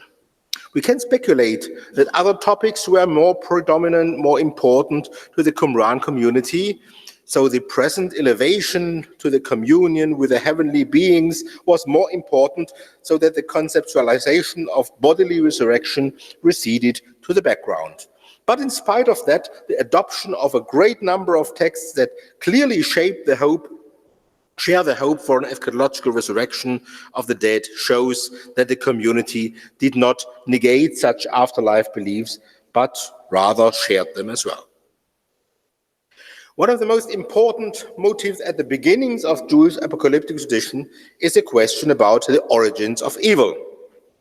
In the Enochic Book of the Watchers, this topic is pivotal, and the current status of the world is explained by reference to the primordial fall of the Watcher angels and the first transgression of the boundaries between the heavenly and the earthly world that caused evil and destruction. While the biblical story of the creation and the paradise ultimately leaves open the question, the development of the Watcher myth is the first Jewish attempt at an explanation of the current state of the world, including an outlook to a future restitution and a removal of the evil. With regard to the Qumran corpus, it is interesting that the narrative of the Watchers is received not too often. It's received within the Book of Jubilees, of course, a part of Enochic tradition, but otherwise it's hardly taken into consideration within the other Qumran writings. The Damascus document alludes to the Watchers, but they only function as a paradigmatic warning for sinners. In the sectarian text, the Watchers are not used so much anymore as an explanation for the sinfulness of the world. And perhaps this is due to the fact that the sectarians did not see the status of the world as a mere consequence of the sin of angels, but more strictly tried to uphold divine control and predestination of everything that happened. So there is another prominent model that explains the existence of evil in the world and the temptation of the pious. The treatise on the two spirits in 1QS offers a much more rigorous image determined by God's predestination, leaving no room for an original fall of primordial angelic beings. Instead, God himself created and instituted two spirits from the very beginning so that they guide humankind in different ways according to his will, to his predestination, and lead them to different ethical actions as well as conflicting eschatological ends. In this text, even the pious are part of the struggle which has seized their own hearts and will rage in them until the end. The reception of the treatise on the two spirits, however, not only in the whole of the manuscript 1QS, but also in other group-specific texts, shows that this instruction exerted a considerable influence on the Qumran movement. However, what is adopted is not the idea of the two spirits, but primarily the predestinarian view of the world and history, the idea of an eternal election, which was then the central importance for the theology of the Yachad. Another pivotal apocalyptic topic is a mention of various eschatological opponent figures. In emerging apocalypticism, there are a number of terms that are increasingly used in the sense of a personal figure, a leading evil powers afflicting humans. This is true for Satan, who is not a real bad guy until Chronicles, and only later becomes a central opponent in Jewish and Christian tradition. Other names are Mastema, linguistically related to Satan, who is the leader of the demons in Jubilees, Malki Resha, king of evil, in the visions of Amram, or also angel of darkness in the treatise on the two spirits. In the Yachad, the primary name for that figure is Belial, which is also a personification of an originally unpersonal term, nothingness. Yeah? But now it becomes the crystallization point of all opposition against God and the community, responsible for the affliction of the community. Belial, with his three nets, is trying to capture the humans. Closely connected with the mention of evil and evil chief figure are expectations of a final visitation, as is expressed in the treatise on the two spirits, that brings not only the removal of evil and the judgment on the evil powers, but also the purification of the pious. In some texts, most explicitly and most directly in the War Rule, this is imagined as a final eschatological battle between God and his principal agent Michael and Belial and related forces, with the result of the final victory of God's lot or the faithful. A further motive, which can also be regarded as apocalyptic in a broader sense, but is developed in a very specific manner in the Yachad, is the idea of communion with heavenly beings. Whereas Jewish apocalyptic tradition has widely developed angelological ideas and also reckoned in various ways with an eschatological communion with heavenly beings, but at the end of the time, the bold view in the Qumran community was that such an invisible communion is already realized at present, that the sectarian community is now elevated and considered worthy to be united in one communion with the heavenly angels. However, in the organization of the Yachad, there is a decisive modification of the motives of the older apocalyptic views. In the group-specific texts, the conviction is explicitly expressed that the community of the pious itself is a temple, a human temple, as is phrased in the Midrash on eschatology. The temple terminology is is metaphorically transformed to the community itself. The community is a sanctuary where the works of gratitude are offered to God. In the rule of the community, it is also referred to as a holy house for Israel that should be separated and united as the most holy as the house of the community for Israel who walk in perfection. For the Qumran community, this was not a hope related to any future epochs, but a conviction that referred to the present, in which the early sanctuary, the Jerusalem temple, was considered contaminated, and the concrete participation in a halakhically correct sacrificial cult was impossible. It is clear that the Qumran community's thinking is deeply rooted in many aspects of apocalyptic traditions. The reception of Danielic and Enochic traditions, including Jubilees, and the reception of other associated texts that belong to the apocalyptic genre can prove this, as well as the differentiated reception of a number of motifs that actually belong to the stock of apocalyptic thought. The motifs described here are adopted from a wider variety of sources, from the calendric wisdom developed in Enochic tradition, the unfolding of angelology, both from Enoch and some in priestly circles, the cosmic eschatological dualism developed from a sapiential tradition, the haptadic chronological schema drawing on the use of Jeremiah's prophecy and its later interpretation by Daniel, and the hope for an imminent end of the age of this world with a violent distress and final battles expected before. All of these motifs are, however, overlaid by the community's specific awareness of its election and the character of the present, as well as by its focus on the interpretation of inspired writings. Therefore, specifically apocalyptic forms of revelatory mediation and the authorization of particular insights by the pseudonymous reference to certain forefathers can be left aside in the group-specific texts without apocalyptic motives becoming less significant. But now let's come to the understanding of time and history in the Qumran community, which is based on the reception of these apocalyptic motifs. It's perhaps not too simple to start with a very first observation.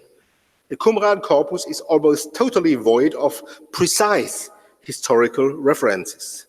There is no synchronization with world history, with kingdoms or rulers, as we can find in historical works or even in the Gospel of Luke, where John and Jesus are connected with the rules of Tiberius and Augustus and with other known historical events. In Qumran, we have only one short text, a prayer for the welfare of King Jehonathan, which can be linked with a known ruler, probably Alexander Jannaeus. But this is the only reference, and we cannot even determine whether the text was written within the community or rather from a person outside who supported actually the Hasmonean ruler.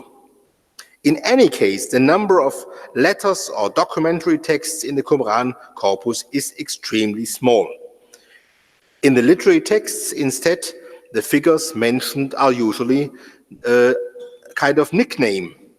Not only the righteous teacher, but also the wicked priest and the man of lie are hidden behind such names, and their historical identity is possibly could be deciphered by the readers from the community, although the identification of the righteous teacher and the wicked priest is in scholarship quite debated. The possibility is open that such designations, at least by the time, were also transferred to various historical persons, or were at least in the end used without a particular historical figure in view. So no clear historical reference.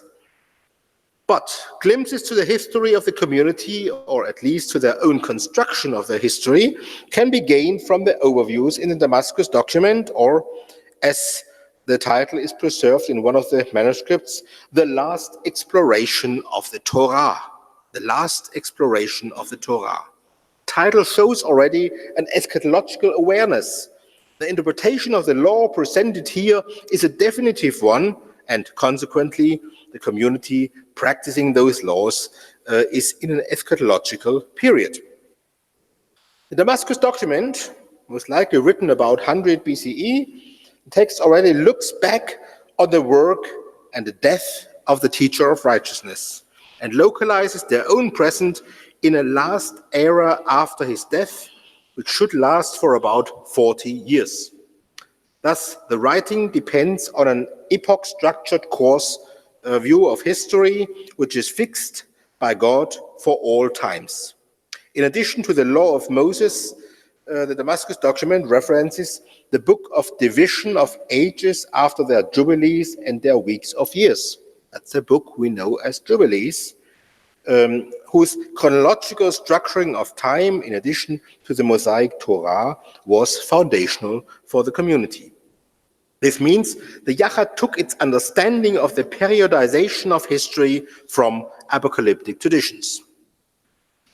These basic data are presented in the opening historical overview in the Damascus document.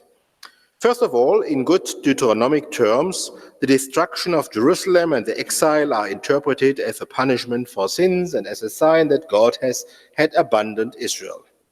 The post-exilic period is regarded as a time of wrath, Kes Charon, and the presence of the community is still seen under this sign. But in the time of wrath, a remnant in Israel is not abandoned for destruction, but from it a sprout of plant emerges. This is an imagery we also know from the Book of Watchers and from the Apocalypse of Weeks. It also speaks of a planting of righteousness during the 7th week, which is the period in which the addressees are probably located. This can now be combined with the ideal chronology offered in the Damascus document, column 1. 390 years after the exile or the destruction of the temple by the Babylonians, the visitation begins. So we come somewhere into the 2nd century BCE.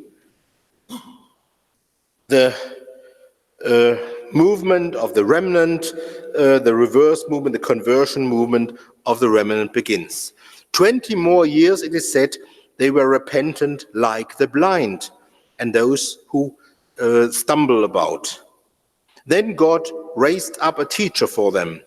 If we conjecture another 40 years for the time of the teacher's ministry, and then the 40 years mentioned at the end of Damascus document as a time of his departure, after the departure of the teacher of righteousness, there would be a time frame of 490 years. 390, 20, 40, 40, 490 years. That is 70 weeks of years or 10 jubilees for the whole period. It is during this particularly violent period of time, in close expectation of the end, that the addressees of the Damascus document are located. But how is the present of the community described? It is located in the time of wrath. And in column 4, the text explains that this means that it is in a particular manner afflicted by the eschatological opponent, by Belial. In all these years, Belial will be set against Israel, trying to seduce the pious with his 3 nets, 3 kinds of affliction. In the Damascus document, instead the name of Belial,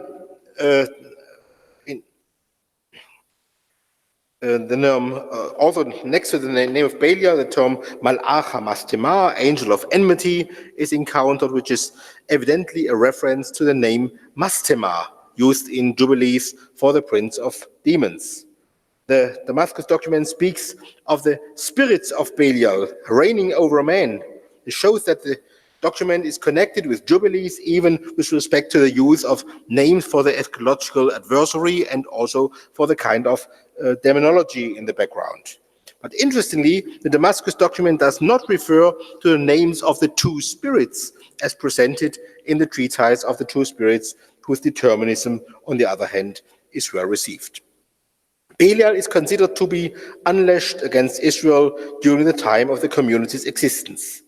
Only those who have entered into the covenant are preserved from his afflictions. Indeed, with the entrance into the covenant, the angel of enmity abates. Here we encounter an essential aspect of the community's elitist consciousness of being specifically elected. This is also the difference between earlier concepts of dualism, where the opposition is still set between Israel and the nations, or in the treatise of the 2 spirits, also within the human heart. But now the dividing line runs between insiders and outsiders, between members and non-members of the community.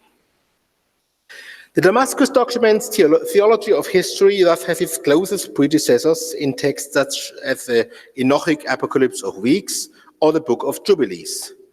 The author of the Damascus document has adopted the chronological schemes from these works. According to the determinism of the Damascus document, God has established the times in advance according to a heptadic structure of jubilees and weeks of years, so that even the end can be chronologically recorded. Later, in the Habakkuk commentary, it must even be argued why this last age, Ketz Ha'acharon, extends beyond the supposed data of end.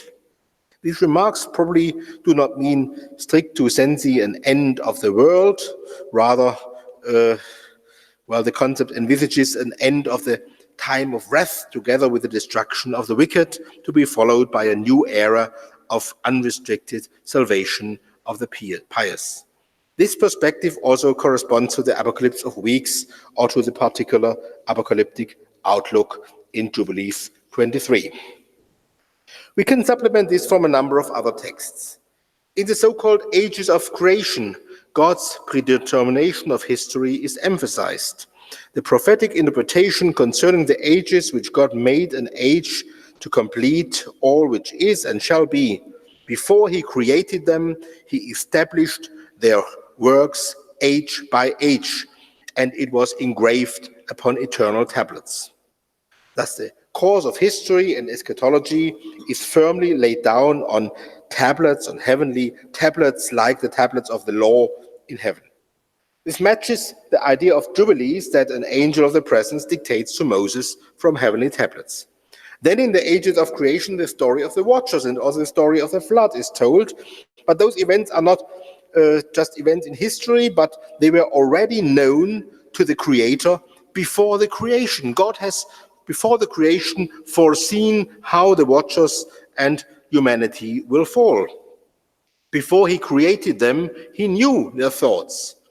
In this context, the communion with angels is also praised as one of the wonders of God's glory and his goodness. He brings some of the sons of the world near to be reckoned with him in the council of the gods as a holy congregation, stationed for eternal life, and in the lot which is with his holy ones.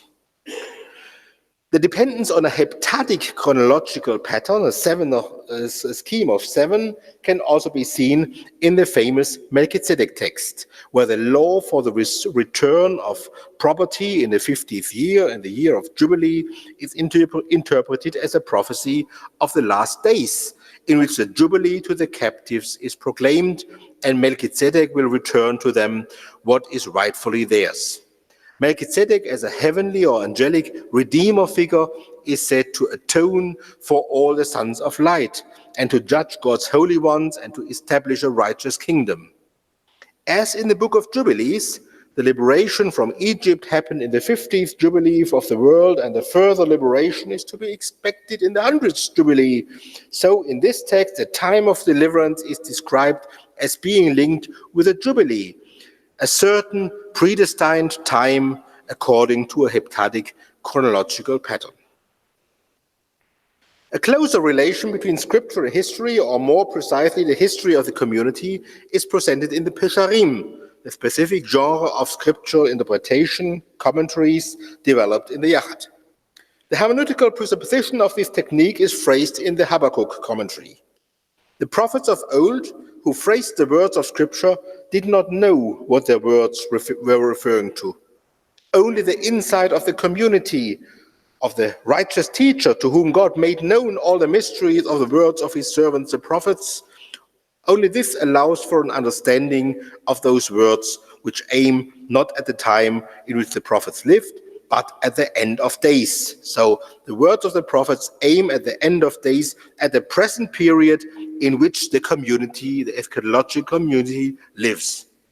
So the Pesher interprets not all aspects of the biblical text, but those elements that could be interpreted with regard to the history of the community or its enemies. The wicked priest in opposition to the righteous teacher, or also the Kittim, the Habakkuk text is the Chaldeans, now interpreted in view of the Romans, who are described as coming with quick ships, trampling the land with their horses, attacking cities and plundering them.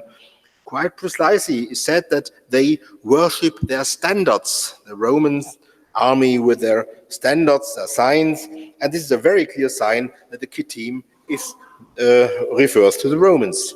So the present situation, not only of the community, but also of Israel in that time, the Roman occupation of the East, is foretold in the scriptures, and those foretellings can be deciphered now due to the revelation received in the Yachad community.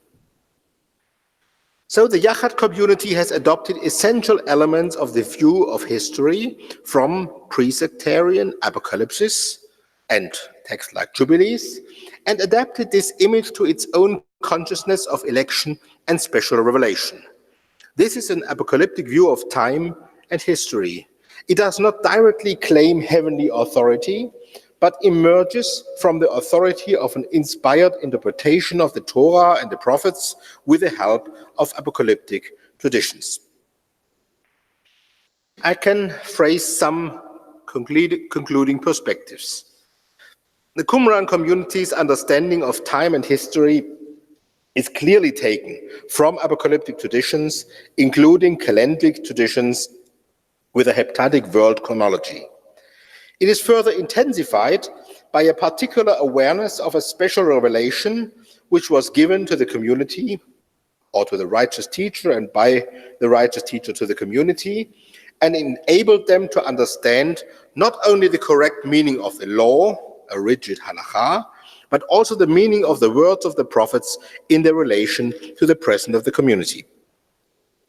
Based on chronological patterns derived from apocalyptic texts, the community considered itself living within the end of the days, the Acharit Hayamim, in a period which is still dominated by Belial and its afflictions, but already close to the final visitation, which is, however, not imagined coherently. There are variations. As is well known, the Qumran corpus has made us aware of the plurality of messianic figures and concepts in Second Temple Judaism, and even in sectarian texts there are also various eschatological and messianic expectations next to each other. So it's not a total coherence of the eschatological outlook.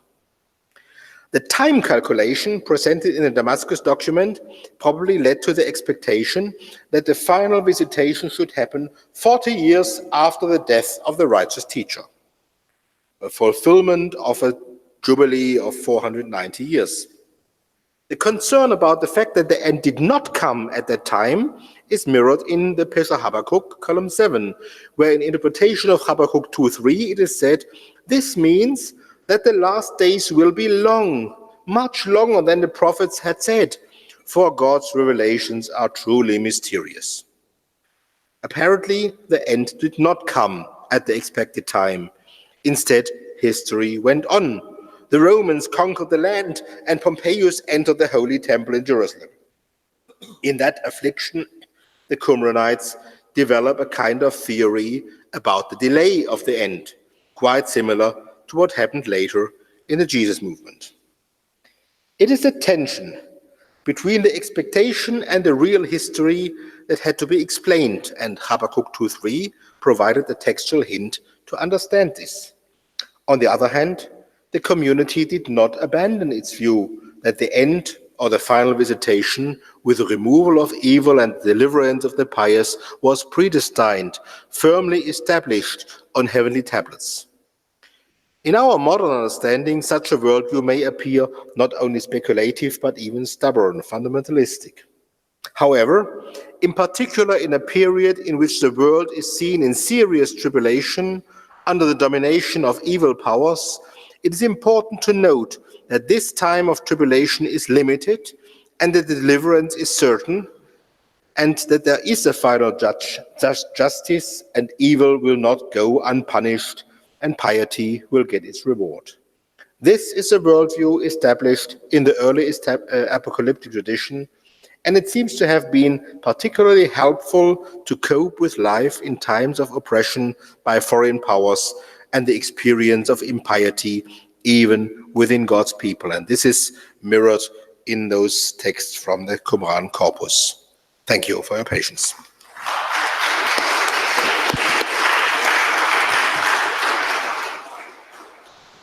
Thank you very much. I already see 2 fingers raising. So I first have Michael Sommer and then Jens Schröter.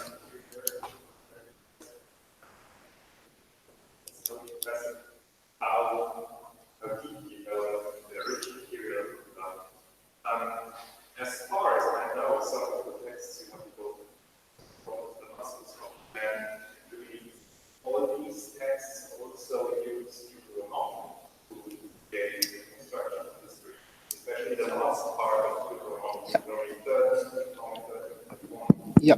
I'm wondering, But the point is for the behind you. Take the microphone. I'm Yeah. wondering if Deuteronomy is not more important for the understanding of time in the Qumran texts than apocalyptic traditions on the one hand, and on the other hand, Deuteronomy was also received in Christian or Jewish first and second century, other traditions, customs of Moses, etc. Do you see differences between the use of this tradition and the use of Deuteronomy that tends to evolve? Well, big question. And I must say, I'm not an expert in the use of Deuteronomy in the Second Temple Judaism. The first difference we have to, distinction we have to make is the interpretation of Torah texts in Qumran, of course, occurs with an emphasis on halakha. So the Torah is interpreted in a way that which corresponds now to the refined and the halachic views of the community, and so this differs from maybe the early Christian interpretation of also the Pentateuch in a prophetic perspective. So we have halachic interests, of course, in reading Leviticus and Deuteronomy. Now, what you quote is the end of Deuteronomy, not, and this is the curses, which also the curses and blessings, which are sanctioning those who do and do not according to the law. And these elements are, of course, adopted in the eschatology in view of the judgment, and used to affirm the judgment on those who do not enter the covenant, and so on. So the covenantal aspect is used, but the covenant in the Qumran community is related to this sectarian group and not to Israel as a whole. So we have a sectarian narrowing of that kind of covenantal theology. This is, I think, the most important thing. And then, of course, the question of the chronology of the world chronology is not inspired from Deuteronomy, but is inspired from other texts, especially the heptadic scheme. We have Jeremiah's 70 years, we have the 70 weeks of years in Daniel, and we have a number of other texts that use this scheme of sevens to structure the world. And I think in the Qumran community, of course, Deuteronomy scripture is adopted, but is now structured and put into a certain schematic order from other sources and by use of other sources. It's a conflation of different traditions, and especially the predominance of the priestly tradition in the Qumran community is adopting other sources and other elements than merely Deuteronomy. In Schröter. Thank you, Jörg. It was very interesting. I have only two minor points. The first one is, throughout your paper, you spoke of the Qumran community, and you used also the term Yachat. So obviously you think of the Qumran community as the Yachat. And my question is, do you think that is this is one and the same Qumran community over the time, and how would you explain then the differences between the Damascus document on the one hand and the community rule on the other, or does that not affect your argument here? But in my view, it's not one uniform community, but there's at least some kind of development within the community, and that could also affect their worldview and their view of cosmology and so forth. So this is the one point, and the second one is how would you explain the relationship between a library and a community?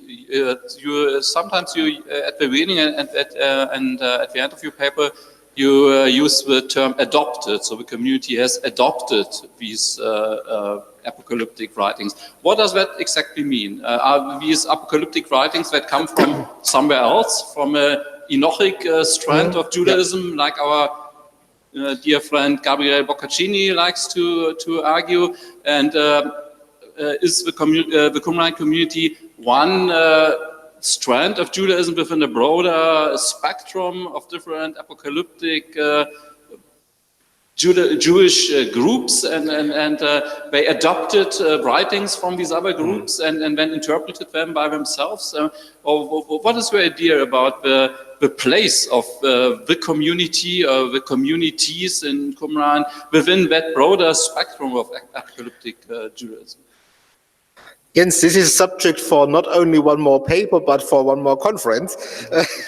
Anyway, I bracketed out and did not discuss this and just used terminology, and now you rightly ask about that. At first, we can, in some of the, I say, group-specific texts, we can see terminology linked with Yachad and linked with institutions with a Yachad. So to this, among these group-specific texts, of course, it is 1QS, it is the Damascus document, it is the Hodayot, it is a number of other texts. So from these kernel of texts, I think we are still legitimized to say there is a kind of group which is internally, of course, not homogeneous, not totally homogeneous, that's clear, and which also might have underwent a development between within the more than 200 years of its existence. There are a number of ways of reconstructing that kind of Yachad. How can we understand this? If we say Qumran community, it's too much linked to that place. Of course, not those people did not only live at that place. It's a movement which was more widespread over Judea or Palestine at that time. This is quite clear. And from the differences in the different rule texts or in the penal codes and so on, we can see that, of course, different views, or let's say different decisions, were made maybe at several places. But anyway, there is a kind of basic ideology or basic conviction which allows us to maintain a basic coherence of that, in spite of the differences in detail, of course, which we have become aware much more in the last years. And I think we must distinguish texts which show clear signs of origin within that community or circle of communities, from texts which have no signs of being composed based on that ideology and are adopted from somewhere. Of course, the biblical texts are adopted. Daniel is adopted. The Enochic texts are in some way adopted. Texts which are basically pan-Israelitic are now within a library which shows signs of a sectarian awareness within Israel.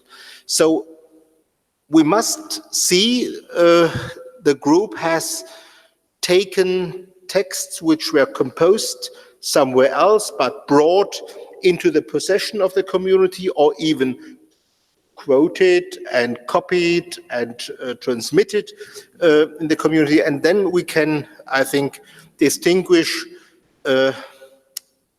between several, let's say, sources or several tradition streams that came together in the community. I do not think it is all Enochic Judaism. Here, the Boccaccini theory is much too narrow and much too unifying. From the apocalyptic traditions, we can distinguish Daniel is different from Enoch. And the sapiential, the apocalyptic wisdom in a text like Mysteries or Instruction is also different from Daniel. So the idea, and the priestly texts linked with Levi and the Levi tradition, again, have a different interest.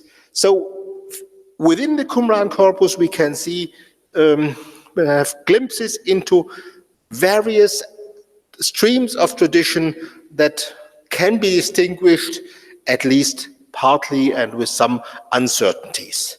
But only the fact that they were assembled in that library, and the library is owned by a group, a bearer group, which we call the Yachad, the Qumran community, or a regional group of that wider community. So, may I just Shortly, add yeah. a very short question? Would you make a distinction between writings that are just where in the library? So, for example, some of the biblical writings on the one hand, and other writings which were specifically used and interpreted by the Yes. Yachad, and the latter option would be that they were adopted, so they were interpreted and by the Pesharim and so on, Yes. but that there are some books simply were in the library does not necessarily mean that they were of the same importance as others. it's very clear. I just mentioned it, there is some kind of coincidence in every library. So the fact that we have that brontologion, an astrological interpretation of thunders in some stars, this is far away from the worldview of the community. Somebody might have brought that writing with himself, and now it's in the library. But on the other hand, we have a great number of calendrical texts, trying to harmonize the calendars, the different, dealing with a solar calendar and all that is linked with that. That's also quite clear that the community has a great interest in those questions. On the other hand, of course, we can also see that the manuscripts of the Enoch tradition are relatively old, early manuscripts. Did they, and then the questions become quite difficult. Did they just store an old manuscript and didn't use it later? Or if they used it, would there have been some need to copy it and to renew the manuscripts by copying, because they are through the use they get old and they get damaged?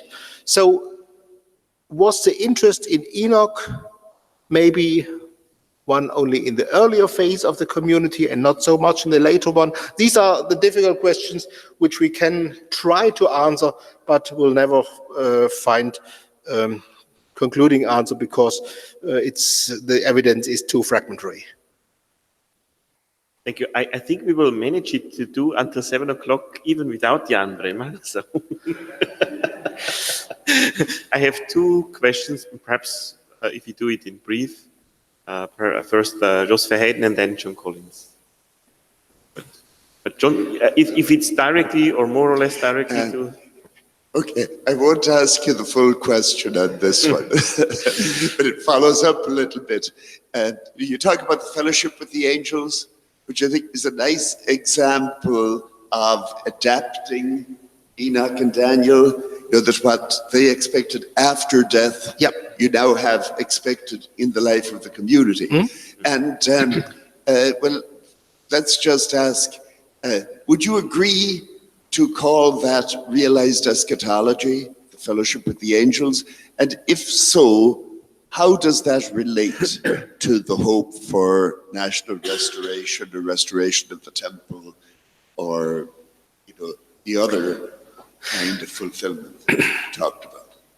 Well, the term realized eschatology is, of course, a burden term from Christian theology. And the question is always, what is the reason for the fact that it's realized? And of course, the reason for the realization of the otherwise expected elements differs in Qumran and in the Jesus movement. In Qumran, it is the revelation, special revelation, the insight into the law and the ability to do the law most accurately, and the insight into the word of the prophets given to the community. And of course, in the Jesus movement, there is a different reason for the idea that the parts of the eschatological hopes have been realized and have been fulfilled. So this is it's a quite it's a similarity, it's an analogy, but it's when we look at it most closely, we see also the differences, the specific differences. Now, second part of your question. How does that aspect of the eschatology relate to, you know, the hope for a new temple, a purified temple, transformed earth, whatever? Well,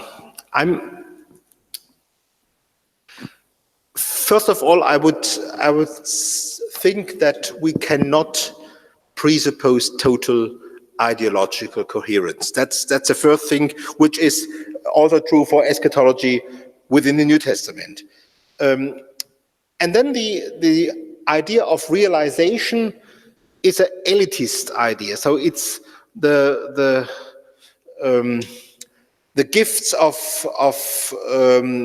revelation and elevation to the communion with angels is given only to a elitist group. And of course, there is the element of hope for the holy place, which is not totally abandoned. And there is also within the Qumran community, I think, of course, at present, the temple is halachically wrong, it's calendrically wrong, it has an illegitimate priesthood and so on, but there is a kind of hope for restoration, which is, I cannot see a really coordination with the present awareness of the group. But in Messianic time, when one Messiah, two Messiahs come, it is linked with a kind of restoration hope, and the temple and the holy place at Jerusalem is not totally abandoned. I have another. Is it directly? And perhaps a short thing. Could you give the Dylan? microphone to Dylan Burns In the back. Ground.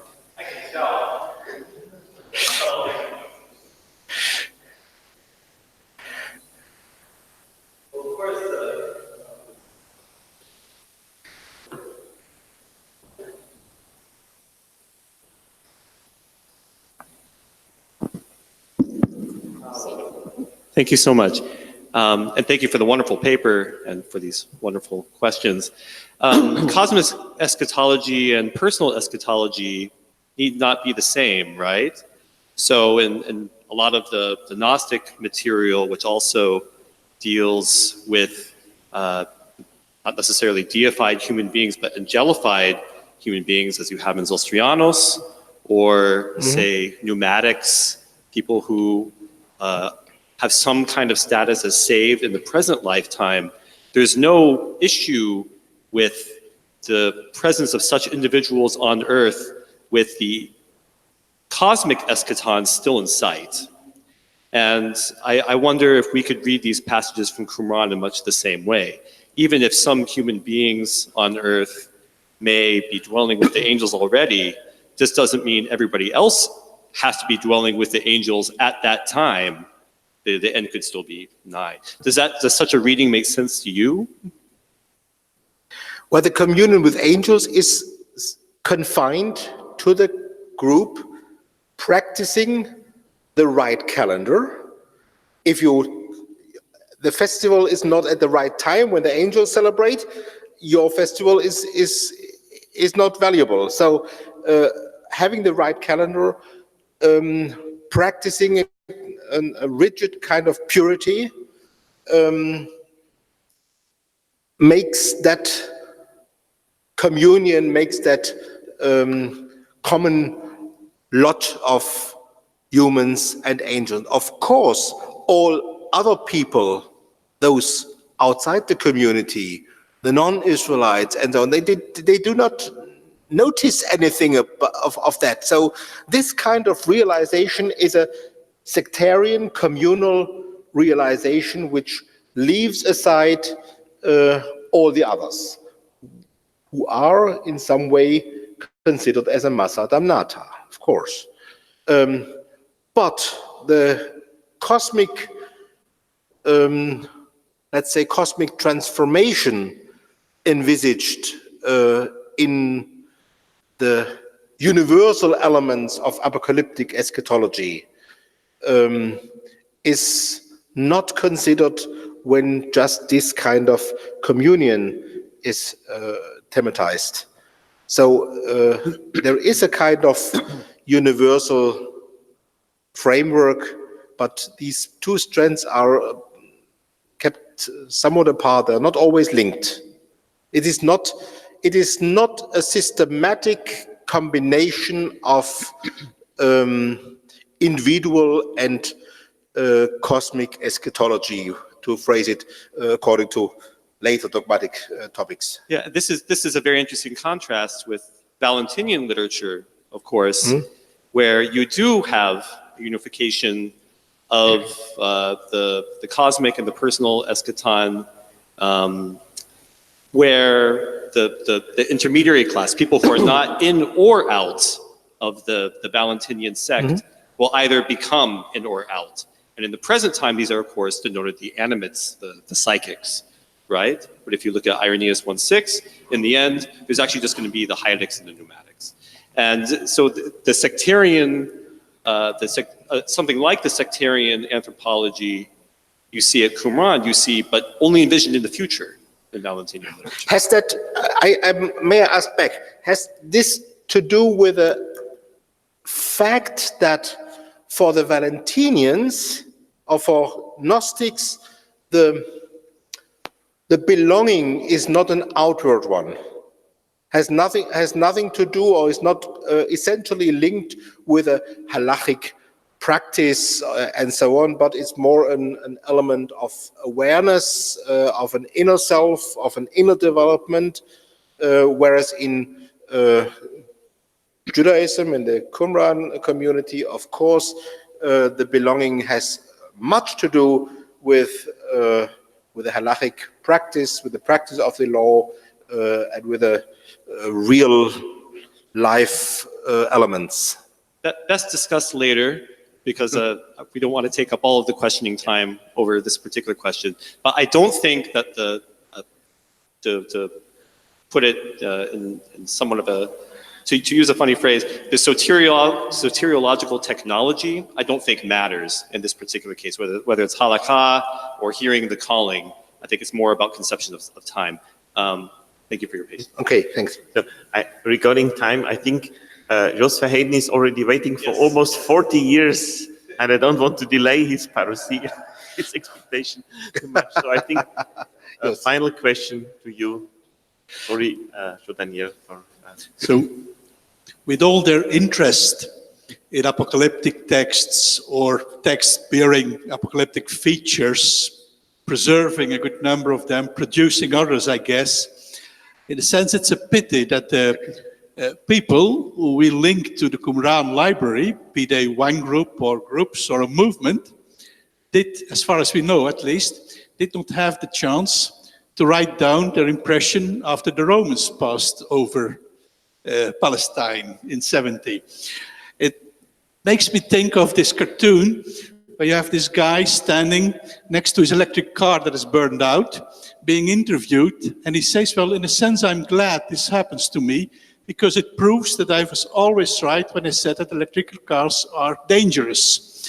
Is it that kind of thing that they have been obsessed with apocalyptic things, and now reality strikes in the form of Roman legion?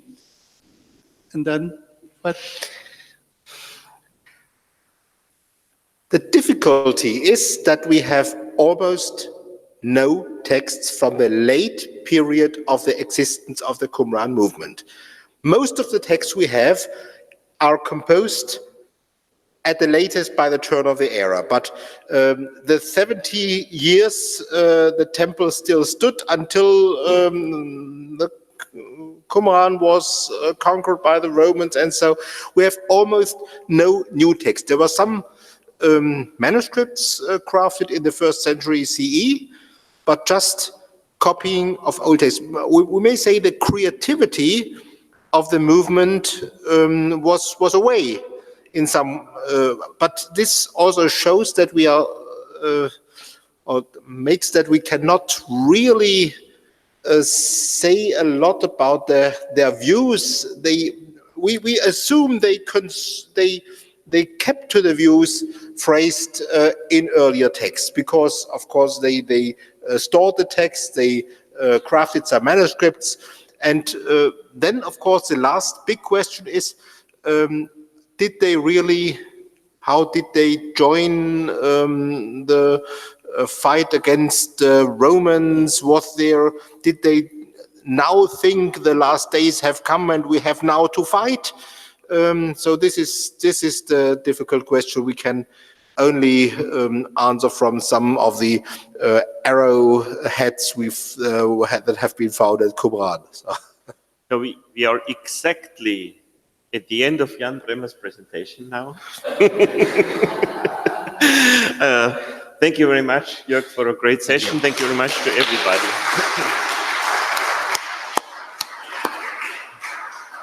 I don't know whether you would like to make an announcement or nothing special. Then I would say we just.